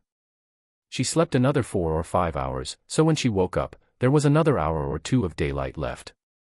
She asked if we could walk some more, so we walked together, hand in hand, until it was nearly dark. Neither of us was hungry, and I could tell Sarah was getting tired again. So, I just picked her up and carried her back to the cave. When I woke up the next morning, day 9, she was again sleeping with her head on my shoulder, tightly pressed against me and with an arm thrown across my chest and a leg crossed over my legs. I was again holding her with both arms. Despite what I had told myself, I kissed her forehead. The bruise on her head was actually looking a lot better. Sarah woke up, looked deeply into my eyes for a few seconds, and then kissed me on the cheek. I need to use the bathroom again, she said. So, I helped her walk to the latrine, where she was by now steady enough to take care of herself. We barely exchanged a word all morning. After eating and walking for several hours, Sarah slept until late afternoon. She again slept sitting in my lap with her head against my shoulder. When she woke up, I told her I needed to spear another fish and got to my feet. I had just started to walk off when she grabbed my hand and spun me around. What? I asked it. She demanded. I know you want to. I know you want me. What is wrong? What did I do? It's not what you did, SB. It's what you were going to do if we are ever rescued. I took a deep breath, then said what I had been thinking about for the past week. Sarah, you are the most beautiful woman I have ever known. But I am just a cook. Just a cook, I said, then hesitated a minute before adding. You are a rich man's fantasy, a rich man's plaything. I can't buy you yachts. I can't buy you expensive toys. I can't buy you cars or houses. Hell, I couldn't even afford to take you to some of the expensive restaurants you probably are used to going to. If we ever get off this island, then you are going to forget all about me and find yourself some rich guy again. All I will have been is a diversion. Just someone to pass the time with. Someone you will probably make jokes about with your rich friends. Let me tell you about this idiot who thought he was in love with me and thought I could fall in love with some poor cook. Her face had been growing steadily redder as I spoke, and it wasn't from embarrassment. After I finished, it took her about 30 seconds to explode. I'd always heard about the fiery temper of redheads, but this was the first time I have ever experienced it firsthand. Rich man's fantasy, rich man's plaything, she started yelling. You are the single most arrogant, judgmental, chauvinistic scumsucker I have ever met. I bought that yacht with my money. I bought my mansion in Beverly Hills with my money. I bought my home in Vail, my home in Palm Springs, my condo in New York, and my condo in Miami with my money. I bought the Bentleys I keep at each with my money. I bought my private jet with my money. You honestly don't know who I am, do you? She asked. I kept waiting for you to say something, but you honestly don't know, do you? I shook my head. Tell me, you chauvinistic scumsucker. Have you ever heard the name Sarah Sullivan before? I thought, but finally had to shake my head again. It seemed like I had heard the name, but couldn't think when or where. Oh, great. I am not only stranded on an island with a chauvinistic scumsucker, but apparently a stupid chauvinistic scumsucker at that. I earned over $260 million last year from concerts and record sales. You jerk. After taxes, expenses, and everything else, I cleared over $90 million last year. I have had more #1 records than any recording artist in the last 10 years. You dumbass. I have won every recording artist award, including an Academy Award for the soundtrack for a movie. You dumbass. I can't believe I thought I was falling in love with such a complete idiot.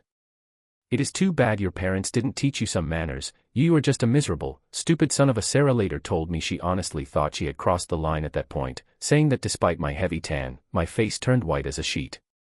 She was actually afraid, but just for a second or two. She said that when I did respond, she could barely hear what I was saying. Yes, SB, you are probably right. My parents should have taught me some manners. Unfortunately, my father took one look at me, lying in the intensive care unit after being born 3 months premature, then left. He told my mother's sister, I never again want to see the little son of a who killed my wife. And left. Yeah, I'm just a stupid son of a. You and my daddy at least agree on that fact. I quickly turned away and started walking. Sarah said my words and the incredible anguish she heard in my voice all but paralyzed her for several minutes. By the time she finally recovered, I was gone and it was getting dark. She followed my footprints as long as she could, but soon it was too dark for that and the moon hadn't come up yet. As much as I have talked about the island, I really haven't described it very well yet. Imagine standing in the middle of a cove with your back to the sea and facing the beach just in front of you. About a mile ahead of you are the towering remnants of what was once a volcano. At that point, the outer wall of the cone is about 2,000 feet high and incredibly steep. If you started slowly turning left, the outer wall gradually decreases in height until by the time you are almost back to the cove and the walls are only about 400 feet high. It is also much less steep and I have climbed those walls several times trying to spot ships or aircraft. If while looking at the highest point, you had instead turned right, the drop-off in height is far more dramatic. Within a couple hundred feet, the walls are only about 1,000 feet high. Then that gradually lessens until you reach the beach, where the wall is only about 50 feet high. One side at some point in geological history blew out, leaving the inside of the volcano or caldera open to the ocean. That opening is only about 100 feet wide and coral reefs fill the space between. At low tide, the water is only a foot or so above the reefs, while at high tide, the water is about 6 feet above the coral. The beach itself is basically a C-shaped strip of sand about half a mile wide and perhaps a/4 mile from the reef to the beach. The caldera is not a perfect circle since it is much wider than it is deep. From the beach to the highest point is about a mile, while from left to right, it is perhaps a mile and a half wide. The shady spot where Sarah spends most of her time is just to the left of the beach, while the lava tube or cave is perhaps a/4 mile from that against the sides of the volcano. Because it is a fairly small island, there aren't that many places to go. Even so, it took Sarah 2 hours to find me, and she probably wouldn't have found me then if it hadn't been a brilliant moonlight night. Once the moon came up, I was sitting down with my knees crossed in front of me and didn't even hear her walk up. I didn't know Sarah was there until she knelt down beside me and put an arm across my right shoulder and rested her head on my left shoulder. I am so sorry for what I said," she began. "If you want me to leave you alone, I will. If you want to talk, then I'll listen. If you just want me to sit beside you for the rest of the night, then I'll do that also. Please believe me, Ray. I am so sorry. Please, won't you talk to me?" I didn't say anything for a few minutes, then started. "So, you're supposed to be a singer?" I asked, "and apparently a pretty good one." Some people have said so, she answered with a small smile. God, she is beautiful when she is not smiling. But when she is smiling, I'm sorry that I don't think I've heard you sing, Sarah, I answered. I rarely listen to the radio and on my MP3 player. I don't think I had any song newer than about 20 years old, and most of those are country. It's okay, Ray. Maybe if you would like, I could sing something for you. SB, she smiled. Have you ever heard of a singer and songwriter named Matt? I inquired. No, I don't think so, she answered. Long before I was born, he wrote and recorded a song that almost line for line describes my life. In fact, the only line that is not correct is the first line. My mother died in a hospital in North Carolina, not in the desert. The name of the song is, You Gave Me an Uphill Battle. Would you like to hear it? I asked. When she nodded her head, I halfway sang, halfway recited the lines I had memorized so well. Born in the fire of the desert, my mother was lost, giving me life. My father, cold and distant, held me to blame for his wife. Lord, I've walked through shadows, paying for what I haven't done. Each trial a mountain before me, and I've climbed them one by one. But this time, Lord, the road is steeper, a peak I may never scale. No longer just another struggle. This time it's an endless trail. She grew weary of the burdens, the sorrow, the hardship, the fight. Tired of giving and getting nothing. Tired of being my wife. She took the light from my world, my pride, my laughter, my joy. She stole the reason I lived for. She took my little boy. And this time, Lord, the road is steeper. A peak I may never scale. No longer just another struggle. This time it's an endless trail. By the time I finished, we were both crying. Then Sarah very gently put her arms around me and sat in my lap with her head resting against my chest. Your ex-wife took your son away from you, she asked, and I nodded yes through my tears. How long ago? It's been almost 3 years now. Jonah will soon be 5, I answered. I haven't seen my son in almost 3 years. Hate her for doing that, she guessed. It's complicated, I answered. But yes, at times I hate her and at other times I am still grateful to her. If it weren't for Victoria, my ex-wife, I would still be in prison. I would still be locked up and would have never had a son at all. The song said you were in prison for something you never done. I nodded. Yes. What happened? What were you in prison for? If you don't mind my asking. I didn't answer for several minutes. I served 2 years. 2 years of a 10-year sentence for assault. Combating as soon as I said the words assault, Sarah began shaking her head. Ray, I may not know you that well yet, but I absolutely know that you could never have forced yourself on a woman. Not after being here alone with you for these past days. I could never have fallen in love with a man who would do that. And I do love you, Ray. Not just words. I do love you. Do you want to tell me what happened? I understand if you don't want to talk about it, but Ray, please believe me when I say this. I do love you. I barely know you yet. I love you more than anyone I have ever known. I couldn't really explain why I was arrested in the first place without explaining that the DA was looking for a Marine or ex-Marine with emotional problems and someone with a history of alcohol and narcotic abuse and frequent arrests for fighting. And I couldn't explain that without explaining about my time in the Marine Corps getting wounded and the constant pain I was in for so long. And I couldn't explain that without explaining why I joined the Marines in the first place. Having a choice of 2 years in jail or 4 years in the Marines. That decision couldn't be explained without telling her about my years growing up with my aunt and 3 older sisters who made my life a living hell. And about the youngest of those girls who first seduced me when she was 22 and I was only 14. Then after being caught by her mother telling her mother I forced her to have sex with me. Of living on the streets for 2 years, supporting myself any way I could, not always in legal ways. And finally, I couldn't tell her why I was living with my mother's sister without explaining about dear old daddy abandoning me after I was born. I talked nearly all night long. Occasionally, Sarah would ask a question, but mostly she just sat in my lap with her arms around me. Sometimes she would give me a little kiss. A few times she got really angry, but mostly she listened. The angriest she got was when I told her about the assistant district attorney. The then DA was retiring, and the assistant DA had announced she was running for his office. She really needed a quick arrest and conviction on a high-profile case, and the assault of a local state senator's daughter was definitely high-profile. All the assistant DA needed was someone to pin the crime on, and she wasn't above fabricating or withholding evidence to ensure she got that conviction. She finally said as dawn was getting near. You have had just about the worst childhood I have ever heard about.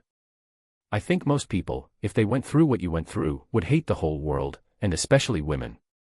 How in the world are you so normal? I thought for a few minutes before I turned to her with a crooked grin. There are actually two answers to that question. The first is that the Marine Corps helped me channel that anger at first. Turn it towards something constructive rather than destructive. Then the Marines replaced that anger by showing me something that I absolutely love to do, which is cook. I had barely boiled water before, but found myself becoming passionate about cooking. That was the first answer to your question. The second answer may be a little more difficult for you to accept. Who said, I am normal? I have fallen in love with you, haven't I? God help me.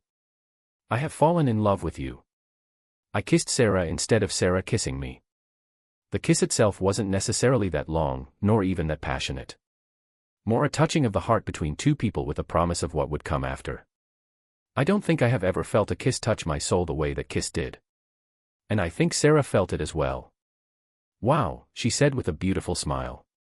That was almost enough to make me forget you just said you weren't normal because you have fallen in love with me. Maybe we should try it again. Kissed me and I kissed back. This kiss was a little longer, a little more passionate, but rather than just feel it below my belt, I felt it in my head, heart, toes, and everything else. Yes, including below my belt.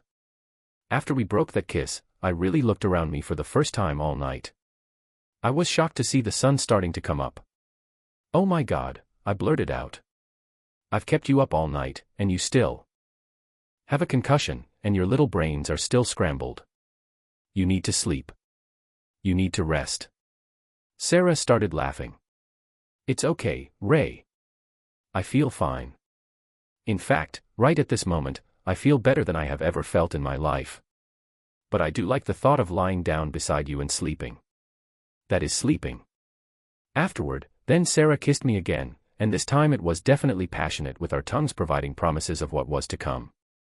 We both finally stood up and Sarah assured me she could walk on her own. So, we headed back hand in hand. Our path led to the beach where I noticed the towel she had used the day before still lying in the sand beside the shampoo and soap. Let's go to the water, Ray, she said. When I hesitated, thinking she might be too tired, she cut me off. Yesterday you washed my hair. Today, I want to wash yours. Reluctantly, I sat in the shallow water while she knelt behind me. As she poured water over my head, I removed my shirt. Sarah gasped at the scars on my shoulder. I usually didn't bother covering them, but since rescuing Sarah from the wreck, I had kept a shirt on. Victoria, my ex-wife, hated seeing them and always insisted I wear a t-shirt at the beach. Sarah touched them gently, her fingers tracing the rough edges. Oh, Ray, she whispered, her eyes filled with emotion. I'm so sorry for everything you've been through. After a moment, she poured water over my hair and massaged shampoo into my scalp. Her touch was soothing, and I leaned back against her. She even helped trim my short beard as best she could. When she was done, she dried my hair and smiled. Now, she said softly, cry me to the cave. She rested her head against my shoulder. The warmth of the morning sun and the quiet rhythm of the waves surrounded us. Later, as we sat on the beach, I asked, so, what brings a world-famous singer to a yacht in the middle of the Pacific? Then explained how she had just finished a worldwide tour, 30 different countries. Over 300 concerts in 250 days. She said during the last month or two of the tour, she noticed she was having trouble hitting some of the high notes. So, she went in for an exam. My vocal cords were strained and I actually had some polyps growing on them.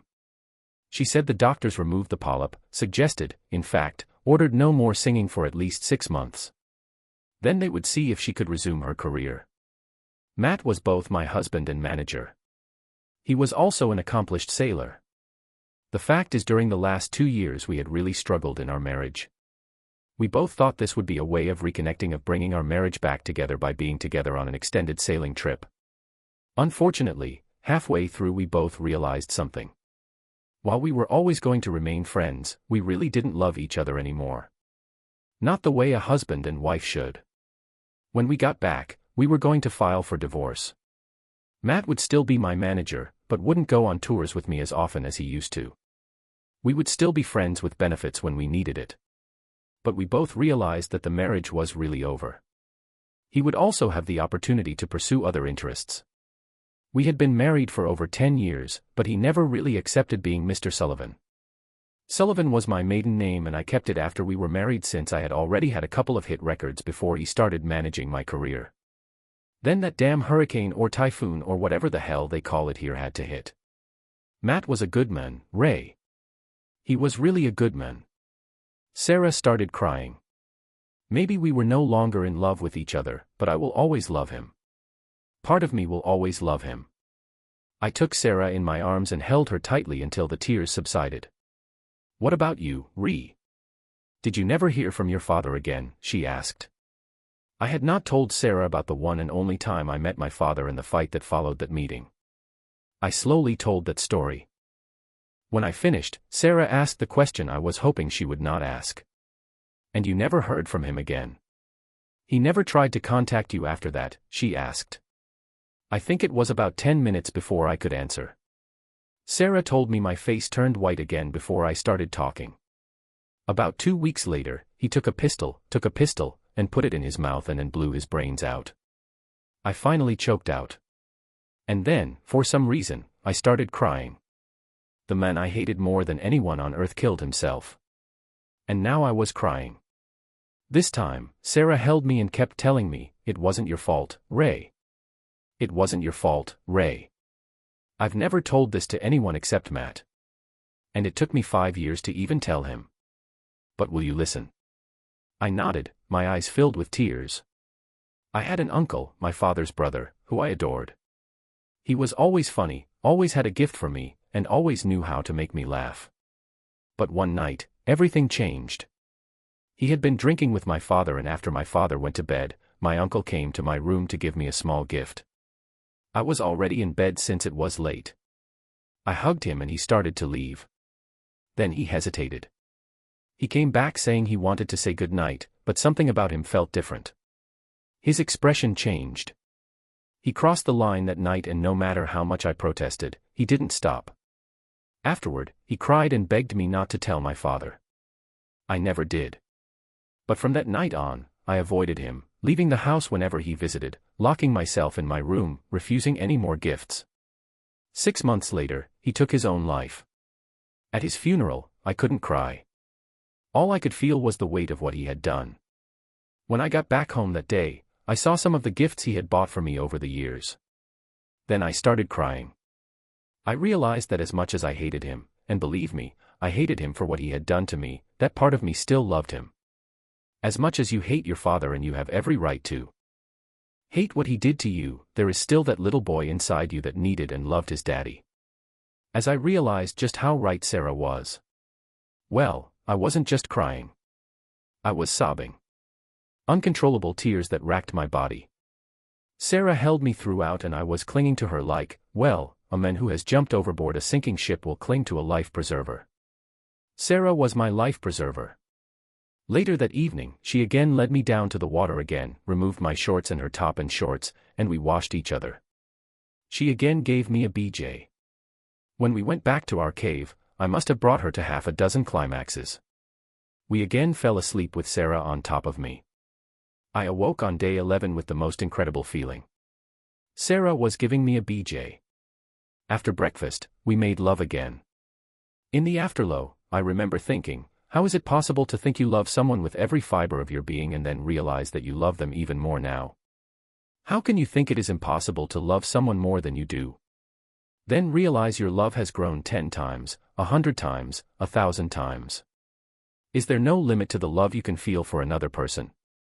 We walked down to the beach again, neither bothering with clothes.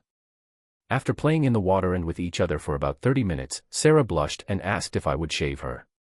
I pretended to examine her face, then said, "Well, you are starting to get a mustache."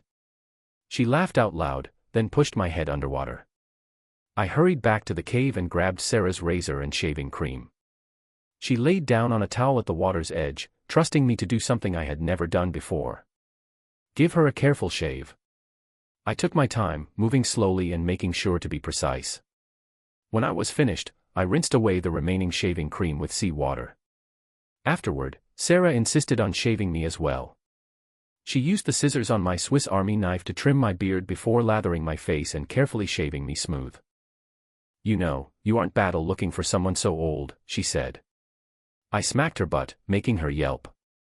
I started to get up, but Sarah stopped me. "I didn't say I was through shaving you," she declared as she blushed.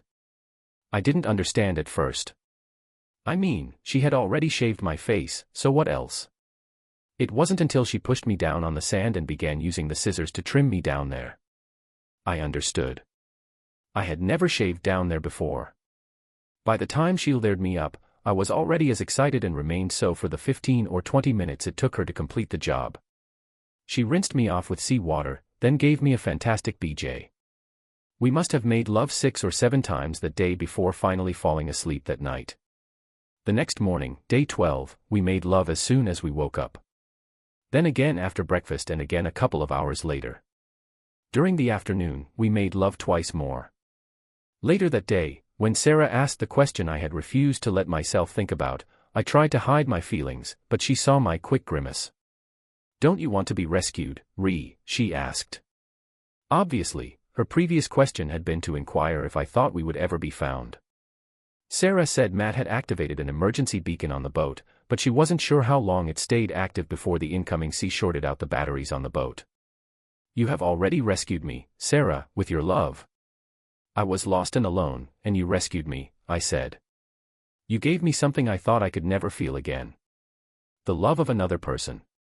You too, Ray. Don't ever doubt that. But what if something happens?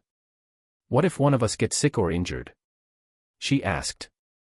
Then she smiled so beautifully before adding, "Of course, you will probably be the one to get sick since you are so old. Aren't you about ready to start drawing Social Security now?" I stuck my tongue out at her before reminding her I was only 3 years older than she was since she had already told me she was 31. "Oh, sorry. You just seem so much older since you can't keep up with me at night." This time I growled at Sarah before reminding her that last night after I had brought her to about a dozen climaxes, she had been the one begging me to stop. "Yes, I want to be rescued too, SB, I told her. But right now, I am happier than I have ever been, and I'm afraid of what will happen in the future. I love you, Sarah, but we are worlds apart.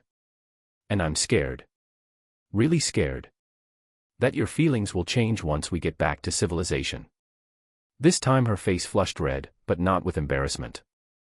I had only seen her Irish temper flare once before, but now I got to see it again.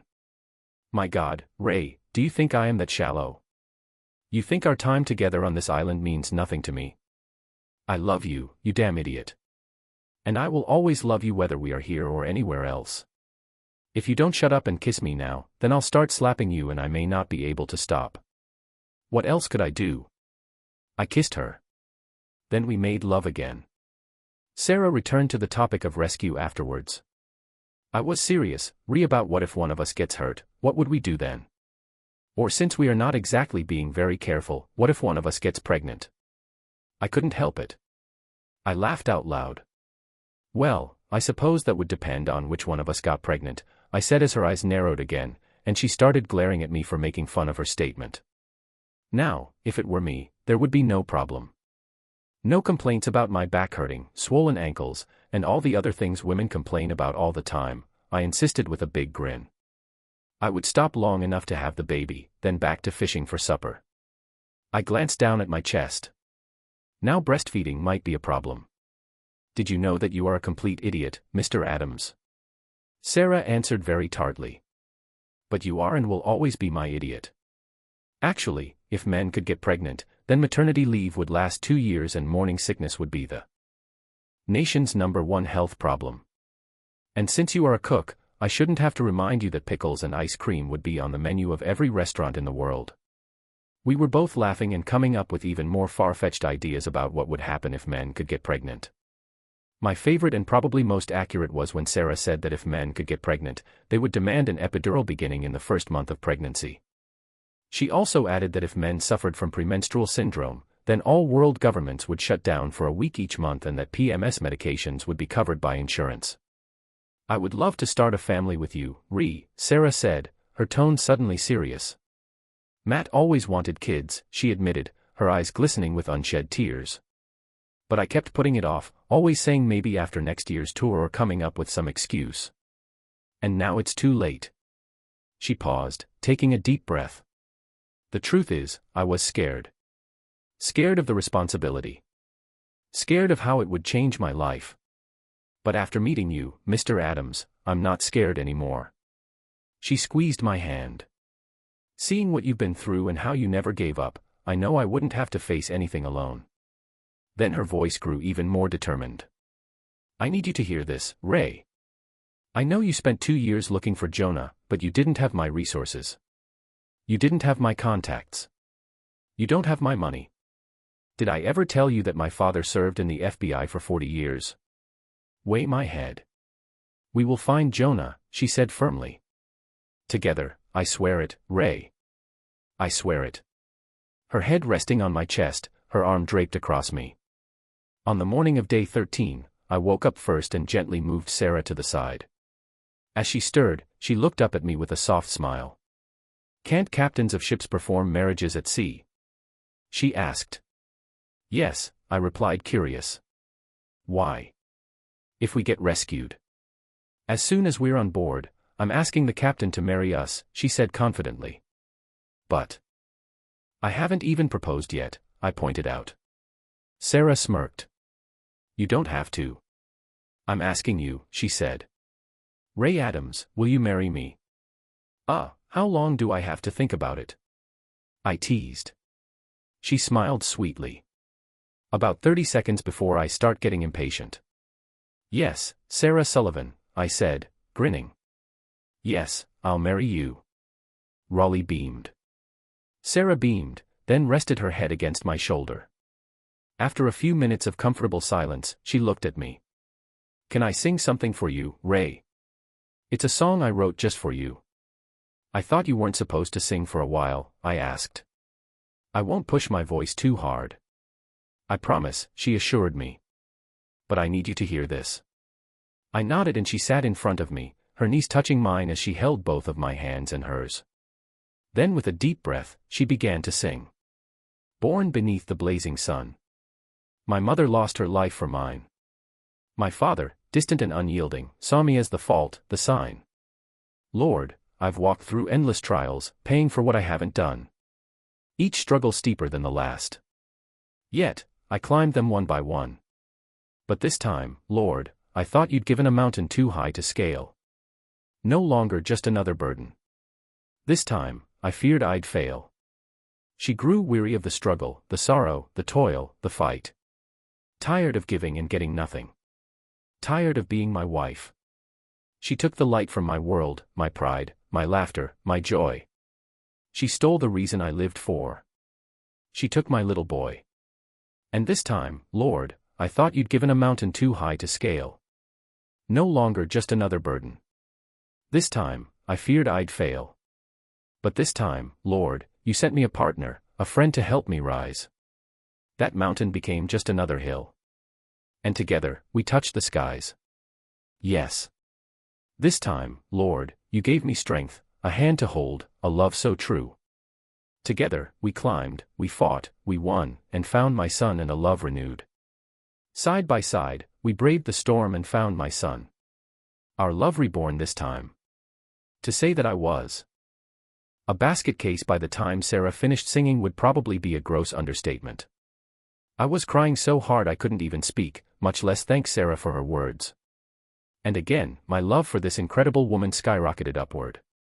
I lost count of the number of times we made love the rest of the day. Between fishing, eating, and swimming in the cove, I quickly found out I could not even begin to match her speed in the water. Because of the injuries to my shoulder, I was never able to fully extend my left arm over my head for a full swimming stroke. Since there was no injury to my right shoulder, I would always start curving to my right side when trying to swim. Once Sarah realized I was never going to be able to beat her swimming, she started making bets about who could do what to whom for the winner or loser of the race, then would bully me into accepting. Afraid of a little girl was her favorite ploy and one that was usually accepted. Of course, since I was enjoying her inventive imagination as much as she was, I didn't mind losing. We both fell asleep that night, completely sad and exhausted. The last thing she said to me just before sleep claimed us was, "If you ever tell anyone that I asked you to marry me, that I'll kill you." We both laughed, then fell asleep. Just after a late breakfast on day 14, we had already made love twice that morning. We both heard the plane. I had been on the island now well over 6 months and knew we were far outside normal shipping lanes since I'd never seen a single boat or ship other than Sarah's doomed yacht. Only once or twice had I even seen the contrails of a high-flying jet. So, I knew this wasn't just a chance encounter. The plane I knew was searching for Sarah Sullivan, the #1 ranked recording artist in the world. With a heavy heart, I ran back and grabbed the mirror I had taken from her boat, and we used it to signal the plane once we saw it flying over the island. It circled overhead for several minutes. Then, I saw something drop from the plane and land on the beach. When I got to the package, it contained some military-style emissaries, meals, ready to eat, fresh water, and a note. The note read, "Ship about a day away. I have given coordinates. Will return afternoon with more provisions." Sarah, of course, was ecstatic and literally jumping up and down with joy. I felt like someone had punched me in the stomach. I knew my happiness was probably about to end. When Sarah belatedly realized I wasn't exactly celebrating, I again saw some of her Irish temper. "Ray Adams, stop it right now. Don't be like this," she demanded. "I told you yesterday I will love you forever and I will insist the captain of the ship coming to pick us up marry us immediately. Sarah, I love you so much it hurts, but I can't let you do this. I can't let you commit professional suicide." I tried to explain how long do you think it will take before someone in Wilmington sees that we've been rescued, then remembers, "Oh, isn't that the guy who was sentenced to prison for assault?" And tells the news media. How long will it be before you see a headline saying rescued singer marries convicted assaulter, hunt for former husband's missing body continues? And how long before you see some story, probably in one of the really sleazy papers, claiming both you and Matt were alive when you got to the island? That either I killed him or together we murdered him. Didn't you say you and Matt had been having problems for 2 years? You think other people haven't noticed? At words sank in. Sarah's face went pale. I have absolute proof I did nothing wrong. Yet some people still believe the worst. They think I escaped justice on a technicality. People always assume the worst. I took a deep breath. As much as I love you, SB, and as much as I'd give anything to be with you, I can't let you do this to yourself. I can't let you destroy yourself. I dropped to my knees in the sand, my voice breaking. I can't let you destroy yourself, SB. The hardest I've ever been hit was by my former drill instructor after I told him off. Almost as hard were my father's punches during our fight. The third hardest was when Sarah slapped me. I had been on my knees and it literally knocked me onto my side. I got up and she slapped me again, then shoved me over onto my back. She straddled me, her face inches from mine, and unleashed a storm of words I never imagined she knew. Words that would have made my drill instructor proud. "Listen to me, you stubborn fool," she said. "You are about the most frustrating person I've ever met, but you're my frustrating person. If you think I care what others say, then you don't deserve me. Unless you're a complete liar, you agreed to marry me. And by God, I'm holding you to it. Do you hear me? If that ship comes tomorrow, then by tomorrow night, I will be Mrs. Ray, stubborn as a rock'ems. Do you understand? I don't care what anyone thinks about it." Yeah, my drill instructor would have been impressed. The next night, Mrs. Adams and I celebrated with a real meal. Steak instead of fish for once. 4 days later, we arrived at Pearl Harbor where hundreds, maybe thousands of people were waiting. Reporters, fans, well-wishers, cameras flashing from every direction. An immense cheer went up as we walked down the gangplank and Sarah answered questions for a couple of hours. I tried to stay out of the limelight, but of course Sarah had to introduce me and explain how I had saved her life by getting her off the sinking boat while she was unconscious, then nursing her back to health, spoon-feeding her until she had regained her strength. At first, all the reports were incredibly positive, with the news media reporting an almost fairy tale-like rescue. During the first 3 days we were back, I was described as a hero. Sarah told the news media about my being a disabled veteran due to my wounds from Iraq. And I think I had nearly as many requests for interviews from the news media as Sarah did. I turned down all the requests. At my insistence, Sarah did not tell the news media we had actually already been married by the ship's captain. Somehow, I didn't think it would be appropriate to tell everyone Sarah and I had gotten married just 2 weeks after her then husband had been lost at sea. As I had warned Sarah, however, the vultures soon started coming out. Someone on the ship told a reporter about our being married the same day we were rescued. Then all hell broke loose. Although my official records had been cleared of any arrest or conviction as ordered by the judge in North Carolina, you can't go back and erase newspaper stories. And there were lots of old newspaper stories. Within a week, I was played alive by the press, called every name in the book, and soon all the talking heads on television and radio were interviewing psychologists who claimed I had brainwashed an injured and at the time somewhat mentally impaired woman into marrying me. Most of the stories at first portrayed Sarah in a positive light, with my being cast as the villain. Sarah needed extensive counseling to free herself from my evil influence.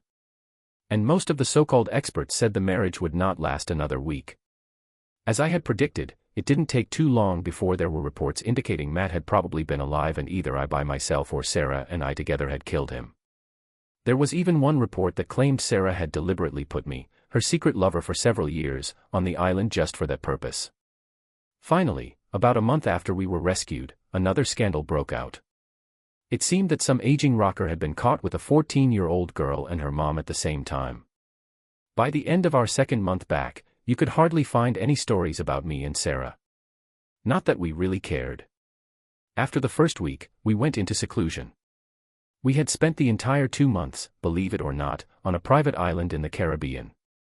And neither of us read a single paper nor watched or listened to radio or television. And no, I did not eat any fish during those 2 months. We ate a lot of hamburgers, cheeseburgers, hot dogs, steak, prime rib, pork chops, lamb chops, and almost any other kind of meat you could name, but no fish. And I ate enough vegetables to probably sink a ship. The day after we returned to California in her private jet, Sarah had a doctor's appointment to see how her vocal cords were doing. Or at least that is what she told me. She insisted on going by herself, using the excuse that I needed to familiarize myself with our new home. "I don't want you to get lost on the way to our bedroom," was how she put it. Actually, it was probably good advice since there were so many rooms. It would have been easy to get lost. The next day, Sarah asked me to go with her for a meeting with her attorney. Once we were in his office, Sarah introduced me to an older gentleman who seemed to have a rather perpetual sour look on his face.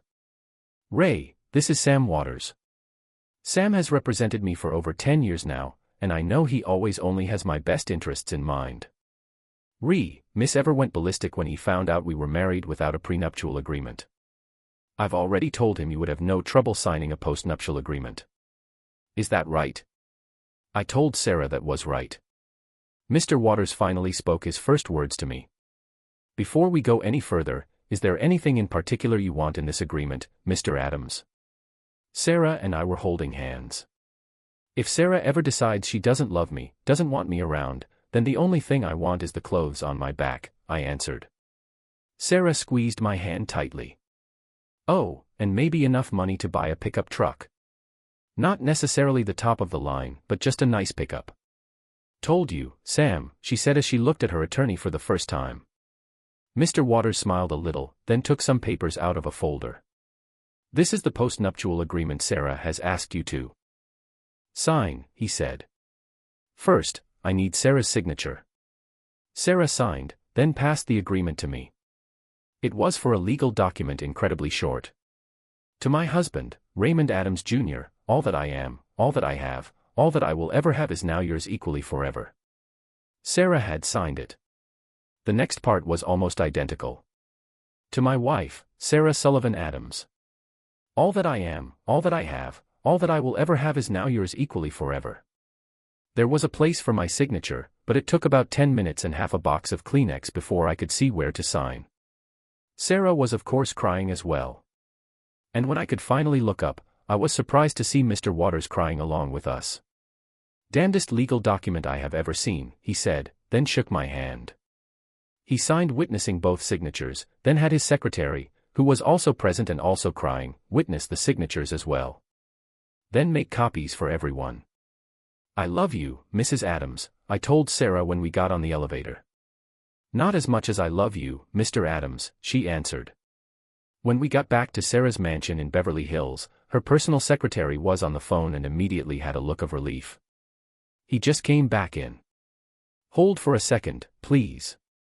Then handed me the phone, whispering that it was an urgent call from Wyoming. The only phone calls I'd received so far were from reporters who wanted to interview me about my arrest and conviction. "Hello," I said. "Is this Raymond Adams, Jr.?" I heard a woman's voice say. Yes it is," I answered. "This is Liza Taylor with the Department of Family and Children's Services for the state of Wyoming. Do you have a son named Jonah and a daughter named Vivian?" As soon as I heard the name Jonah, I thought I would pass out. My knees gave way and only the chair Sarah pushed at me kept me from falling to the floor. I couldn't even answer at first and heard Liza Taylor repeating, "Hello. Hello. Are you still there?" I finally managed a strangled yes. "Sir, I am sorry to have to tell you this, but your ex-wife, who was using the name Victoria Monroe, was killed 2 months ago in a traffic accident, but your son and daughter are both safe. They have been placed in foster care, but neither was injured and they are perfectly fine. Homelessness." I'm not even sure what I said after that, but think I mumbled, "My son and daughter are safe. My son and daughter are safe. Jonah. Jonah." Then I pretty much lost it. Sarah had glanced sharply at me when she heard my words and had to take the phone since I was now pretty much a basket case. "Hello, this is Mrs. Adams. I'm afraid my husband is overcome with emotion at the moment. Can you tell me who you are and what is this about his son and daughter?" How long Sarah was on the phone, but I finally heard her say we will be flying out within the hour. Then hung up. I heard her tell her secretary to contact the pilots of her plane and for them to file an emergency flight plan to Cheyenne, Wyoming, and to be ready to leave as soon as we arrived at the airport. An hour later, we were airborne. I had finally calmed down enough for Sarah to explain to me what Liza Taylor had said. Of course, I had 1,000 questions which Sarah couldn't answer. Monroe had been Victoria's mother's maiden name, so I could understand that. But what was this about a daughter? In her letter, Victoria had said, I was not the father. But why then use the name Vivian, which had been my mother's first name? Of course, Sarah couldn't answer those questions, but explained officials in Wyoming had found some records, including a copy of our original marriage certificate, along with copies of both Jonah's and Vivian's birth certificates, and that I was listed as the father on both. They had found the records while going through Victoria's effects after she had been killed. If I thought my world had been turned upside down already, and it had been, Sarah's next words to me left me gasping for breath. "I was going to tell you tonight after dinner, but I think I had better let you know now. I'm pregnant. Ray, you and I are going to have twins. It looks like both a son and daughter." The emotional overload was almost too much. I laughed. I cried. I picked Sarah up in my arms and twirled her around the cabin of the airplane. And I kissed her. And I kissed her. And I kissed her. "SB, I finally said, have I told you today how much I love you?" "Huh? Not really," she answered with a smile. "I think you might have halfway mentioned it once or twice." I picked up my beautiful bride and carried her to the bedroom in the back of the plane and made love to her until the captain announced over the intercom that he was making his final approach to Cheyenne. Sarah and I quickly got dressed, then took our seats. After landing, Sarah called a number she had been given, and we took a taxi to the home of the foster parents, John and Betty Reynolds. Liza Taylor was also there and said before we could see the kids, she needed to caution us. "I know you will be tempted to just grab them and hug them," she explained. "But you have to realize this is all new and will probably be very scary for them. You can tell them who you are and that you love them, but let them come to you at their pace. Let them get used to you. Jonah is old enough to understand and knows that his mother died, but Vivian is only 2 and is really scared right now. Vivian will probably actually accept you first since she is so young.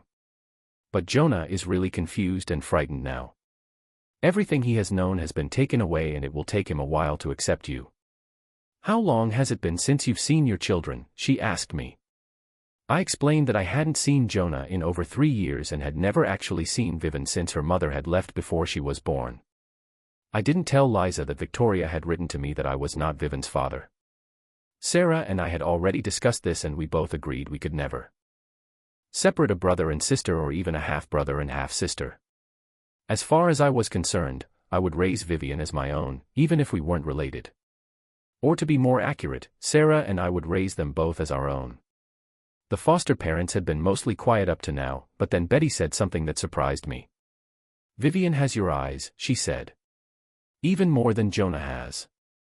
I mean, they both have your eyes, but it is even more noticeable in Vivian. Does Vivian have a birthmark? I was getting ready to point to my back when Betty interrupted.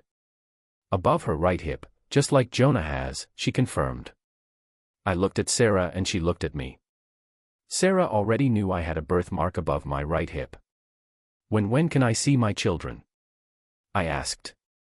Betty stood up and said, I'll get them. In a few minutes, she walked in carrying Vivian and holding Jonah's hand. Jonah was holding back, and it almost broke my heart in two to see the fear in his eyes at meeting these strangers. Betty put Vivian down, and she clung to Betty's leg. I got down on my knees and started, Jonah, I don't know if you remember me and Vivian. I know you have never seen me, but I am your father. I am your daddy, and I love you both so much. This is my wife Sarah. Both children stood beside Betty for a minute. Then Vivian walked over to me and touched my face. You are my daddy, she asked in her little voice. Yes, Vivian. I am your daddy and I love you very much, I answered. Vivian turned to Sarah and said, you are pretty.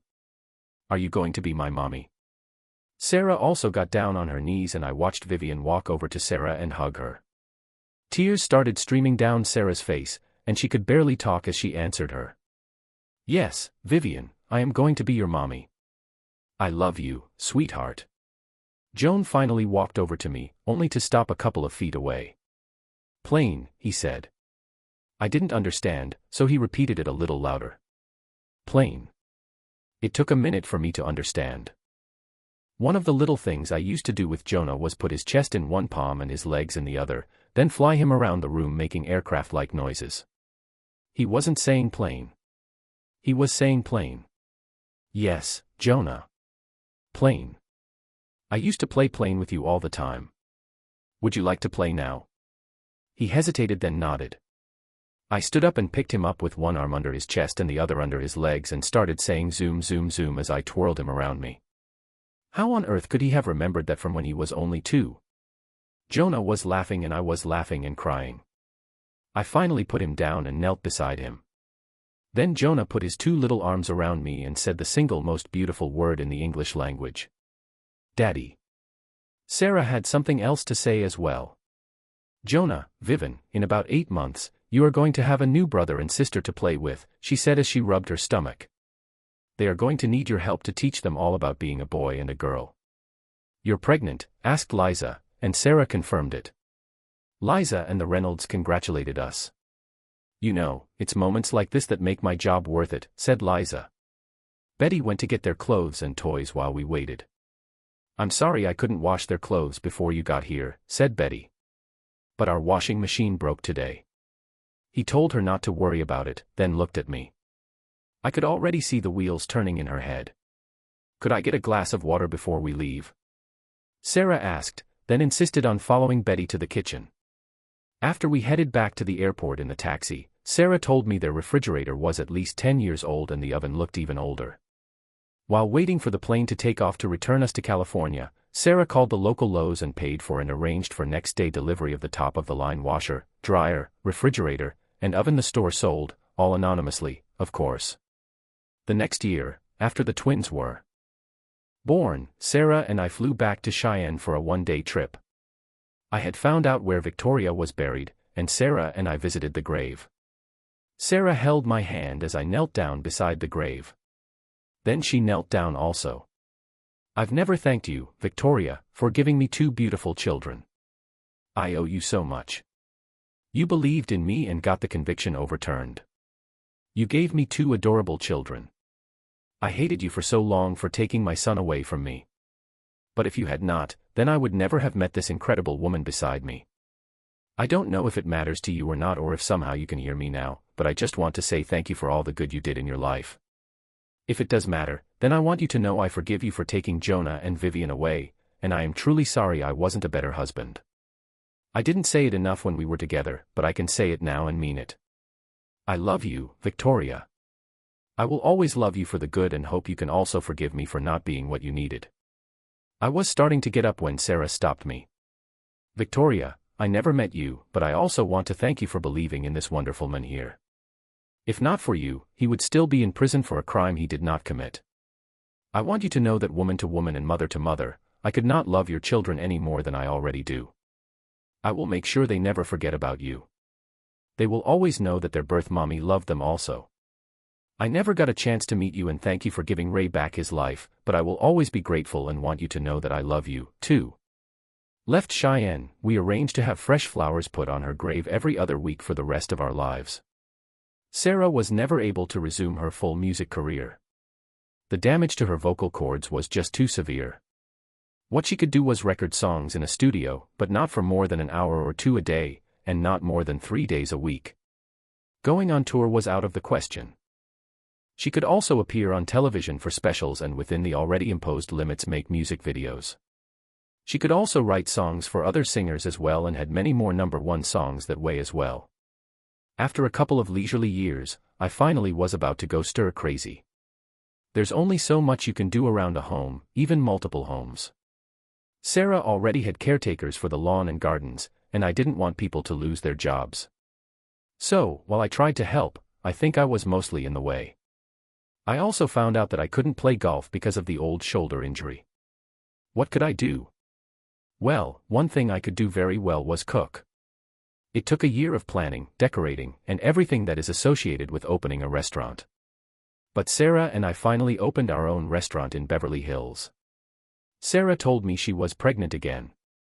In the same week we opened the restaurant. From the very first day the restaurant was opened, it was an overwhelming success. And all of the movers and shakers in television, movies, and sports regularly ate there.